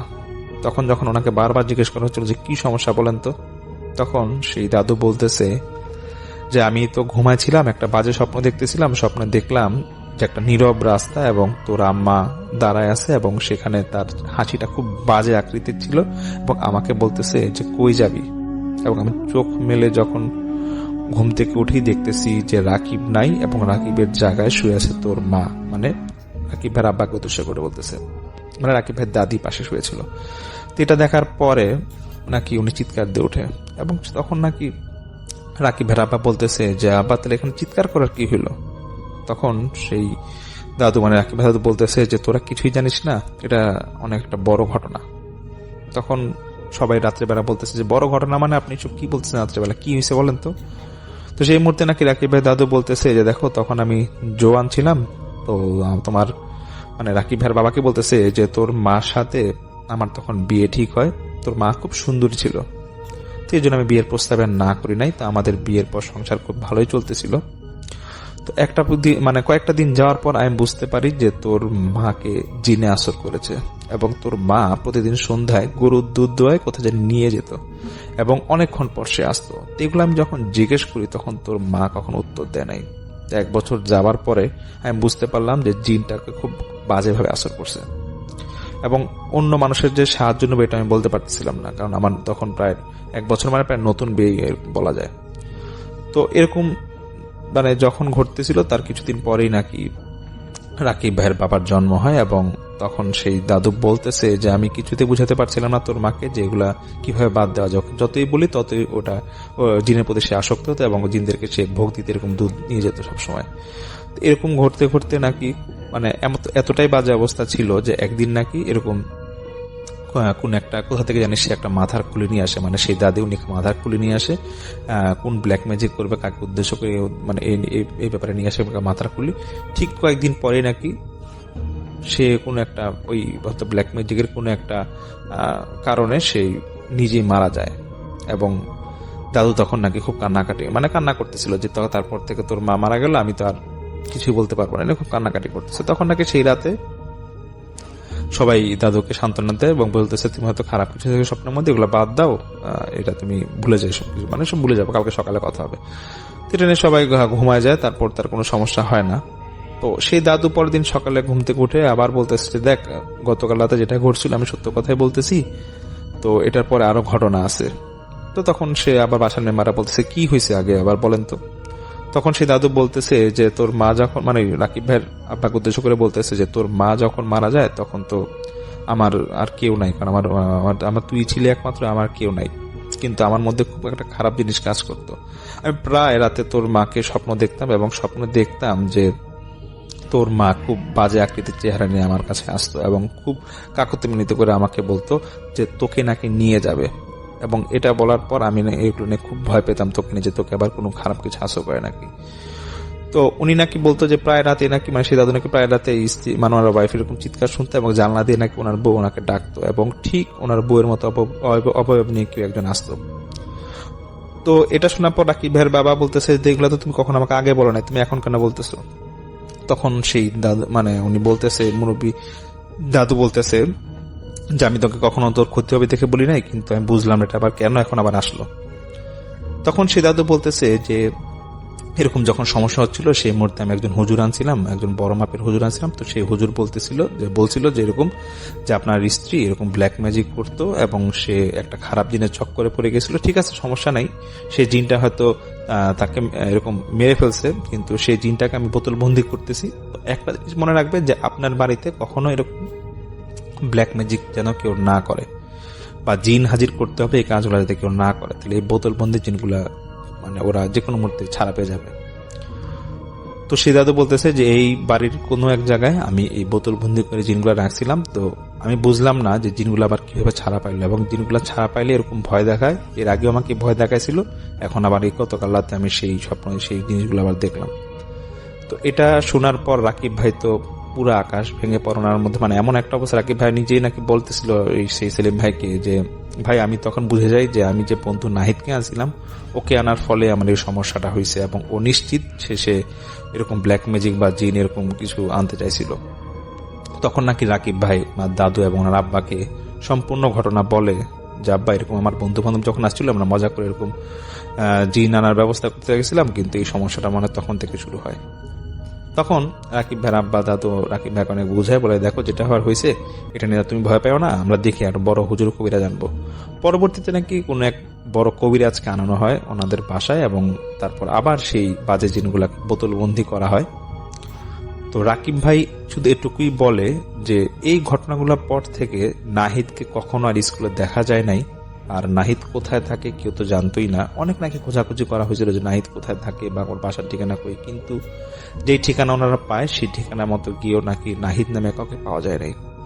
এটা একটা সত্যি ঘটনা আমাকে শেয়ার করছেন সেলিম ভাই, অসংখ্য ধন্যবাদ তাকে। এবং থ্যাংক ইউ সো মাচ আপনার ঘটনার জন্য, আপনাকে অনেক ধন্যবাদ। এবং আমি এখন যেটা করব সেটা হচ্ছে চলে যাব সরাসরি আমাদের পরবর্তী যে অতিথি আছেন তার কাছে। ঢাকা শহরের কোনো একটা বাড়িতে ঘটে যায় একটা ঘটনা, বেশ ভয়ানক একটা ঘটনা, যেটা গত বছরের শেষের দিকে ঘটেছিল। যিনি ঘটনাটা পাঠিয়েছেন তিনি ওনার নাম বলতে মানা করেছে দেখে আমি তার নাম নিচ্ছি না, এবং যার যার সাথে ঘটনাটা ঘটে তাদের নামও বলতে মানা করেছে দেখে আমি ছদ্মনাম ব্যবহার করব। তো আমি সেই এলাকার নামও নিচ্ছি না, এটা খুব পরিচিত একটা এলাকা। তো সেখানে একটা দম্পতি আসে গত বছর, বাসায় উঠেন এবং ওনাদের সাথে সমস্যাটা ঘটে। তো ঘটনায় চলে যাচ্ছি আমি। যিনি আমাকে ঘটনাটা পাঠিয়েছেন এটা ওনার এক জুনিয়র কলিগের ফ্যামিলিতে ঘটনাটা ঘটে। তো সেই জুনিয়র কলিগ গত বছরের ডিসেম্বর মাসে ওনারা ঢাকায় আসেন, উনি চাকরি সুবাদে ঢাকায় আসেন, এবং ওনার ফ্যামিলি মেম্বার বলতে উনি, ওনার ওয়াইফ এবং ওনার 4 বছরের একটা বাচ্চা ছিল। তো সেই ভাইয়ের নাম দিচ্ছি আমি রাশেদ। তো রাশেদ ভাই একটা সফটওয়্যার ইঞ্জিনিয়ার ছিল। ওনার অফিস যেখানে ছিল এটা এয়ারপোর্টের কাছাকাছি কোনো একটা এরিয়াতে, শুধু আমি এতটুকুই বলছি। তো সেখানে উনি ওনার পুরান ঢাকা থেকে অফিস করতে হতো। পুরান ঢাকায় উনি উঠেছিল, মানে উনি গ্রামের থেকে এসেছিল। তো পুরান ঢাকাতে ওনার এক আত্মীয় বাসায় উনি উঠেছিলেন। তো দেখা যেত যে প্রতিদিন ওনার যেহেতু উত্তরে আসা যাওয়া করা লাগতো, কষ্ট হয়ে যেত। তো এয়ারপোর্টের আশেপাশেই উনি বাসা খুঁজছিলেন। তো সেখানে বাসা খুঁজতে খুঁজতে যখন তিনি হয়রান, তখন একদিন ওনার এক অ্যাপার্টমেন্টের এক ম্যানেজারের সাথে ওনার পরিচয় হয়, এবং সেই ম্যানেজারকে উনি বলে যে বিবাহিত মানুষ, ওনার এক রুমের বাসা হলে এক রুমের বাসা হলে ওনার জন্য এনাফ, এটা দরকার। তো সেই অ্যাপার্টমেন্টের ম্যানেজার প্রথমে উনি বলতেছে যে দেখেন অ্যাপার্টমেন্ট এর মুহূর্তে কোথাও খালি নেই, কোনো ফ্ল্যাটও খালি নেই, তো আপনি যদি চান তো আপনাকে একটা ছোট্ট একটা বাড়ির ব্যবস্থা করে দিতে পারি, যেটা দোতলা বাড়ি। তখন সেই রাশেদ ভাই উনি বলতেছে যে আসলে দেখেন বাড়ির ব্যবস্থা করে তো লাভ নাই, কারণ আমি তো ফ্ল্যাট ভাড়ার বেশি মানে নির্দিষ্ট টাকার অ্যামাউন্ট আছে, সে বাড়ি নেওয়ার ক্ষমতা, দোতলা বাড়ি নেওয়ার ক্ষমতা তো আমার নাই। তখন সেই ম্যানেজার বলতেছে যে দেখেন এই একটা দোতলা বাড়ি আমার বাড়ির কাছাকাছি আছে, সেটা একটু পুরানো বাড়ি, কিন্তু এখানে আসলে কেউ থাকেও না, আর সমস্যা নাই, আপনি এখানে ওই ফ্ল্যাটে যে ভাড়া দিতেন এখানে সেম ভাড়া দিলেই হয়, আপাতত এখানে থাকেন, পরে আমি যদি কোনো ফ্ল্যাট আমার খালি হয় তাহলে আমি ওইখানে আপনাকে ভাড়ার ব্যবস্থা করে দিব। তো রাশেদ ভাই উনি ফ্ল্যাটটা দেখতে যাবেন, এটা ছিল পুকুর পাড়ের মধ্যেই, মানে একটা বাসার মানে যে অ্যাপার্টমেন্টের ম্যানেজার ছিল ওনার বাসাটা পার হয়ে একটু পুকুর পাড়ের পাশেই একটা দোতলা পুরানো বাড়ি ছিল। বাড়িটা খুব স্যাঁতস্যাঁতে একটা বাড়ি ছিল এবং দেখে বোঝা যাচ্ছিল যে এখানে অনেকদিন ধরে কেউ হয়তো আসে না। তো রাশেদ ভাই উনি বাড়িটা ঢুকে দেখতেছে যে 60-70 দশকের বাড়িগুলো যেরকম পুরানো আমলের কারুকার্য করা ছিল সেরকম কারুকার্য করা। তো একতলায় আসলে উনি ঢুকেই দেখা যায় আসলে থাকার অবস্থা নাই, দোতলাতেই ওনার থাকতে হবে। দোতলাটা বেশ বড় বড় 2-3টা রুম ছিল। তো রাশেদ ভাই ওনার পছন্দ হয় এবং সেই অ্যাপার্টমেন্ট ম্যানেজার বলতেছে, দেখেন এই বাড়ির মালিক যিনি, ওনার কাছ থেকে আমি 3 বছর আগে বাড়িটা খুব কম দামে কিনি, কারণ উনি বিদেশ চলে যাবে দেখে এই বাড়িটা কম দামে বিক্রি করে দিয়ে চলে গেছে। আর এটাতে আমি আসলে কিছু করা হয় নাই, কারণ সেই মুহূর্তে আমার টাকা পয়সা খুব একটা ছিল না। তো আপাতত আপনি এখানে উঠেন, আপনার ওয়াইফ এবং বাচ্চাকে নিয়ে উঠেন, থাকেন এখানে, থাকা শুরু করেন। তো কয়েক মাসের অ্যাডভান্স দিয়ে রাশেদ ভাই সেই বাসায় উনি থাকা শুরু করেন। পরের সপ্তাহে তিনি এসে পড়েন, ওনার ওয়াইফ নিশো এবং ওনার যে ছোট ছেলে ছিল সামিন, তাকে নিয়ে এসে পড়েন। তো ওনারা যখন থাকবে তো সারাদিন এরকম বাসা গুছানো হয়। গোছানোর পর রাশেদ ভাই উনি যখন রাতে ঘুমাবেন, তো ঘুমানোর একটা পর্যায়ে মিডনাইটের দিকে দেখা যাবে সম্ভবত তখন 2টা কি 3টা বাজে। তো উনি ঘুমের থেকে একটু ওনার ঘুমটা ভেঙেছে, যে উনি খেয়াল মানে ফিল করছে যে ওনার ওয়াইফ ঘুম থেকে উঠে হয়তো পাশের রুমে যে টয়লেটটা ছিল সেখানে গিয়েছে। তো রাশেদ ভাই হয়তো উনি কোনো একটা কাজে ওয়াইফকে ডাকবে, তো উনি অপেক্ষা করছিল কখন ওনার ওয়াইফ আসবে। তো উনি হঠাৎ করে যখন মানে উনি এক কাত হয়ে শুয়েছিল, অপর কাত হতেই দেখতেছে যে ওনার ওয়াইফ ওনার পাশেই। তো উনি ওনার ওয়াইফকে ধাক্কা দিয়ে বলতেছে যে তুমি কখন ওয়াশরুম থেকে আসলা। তখন ওনার বলতেছে ঘুমের মধ্যে কি বলতেছে, আমি তো উঠি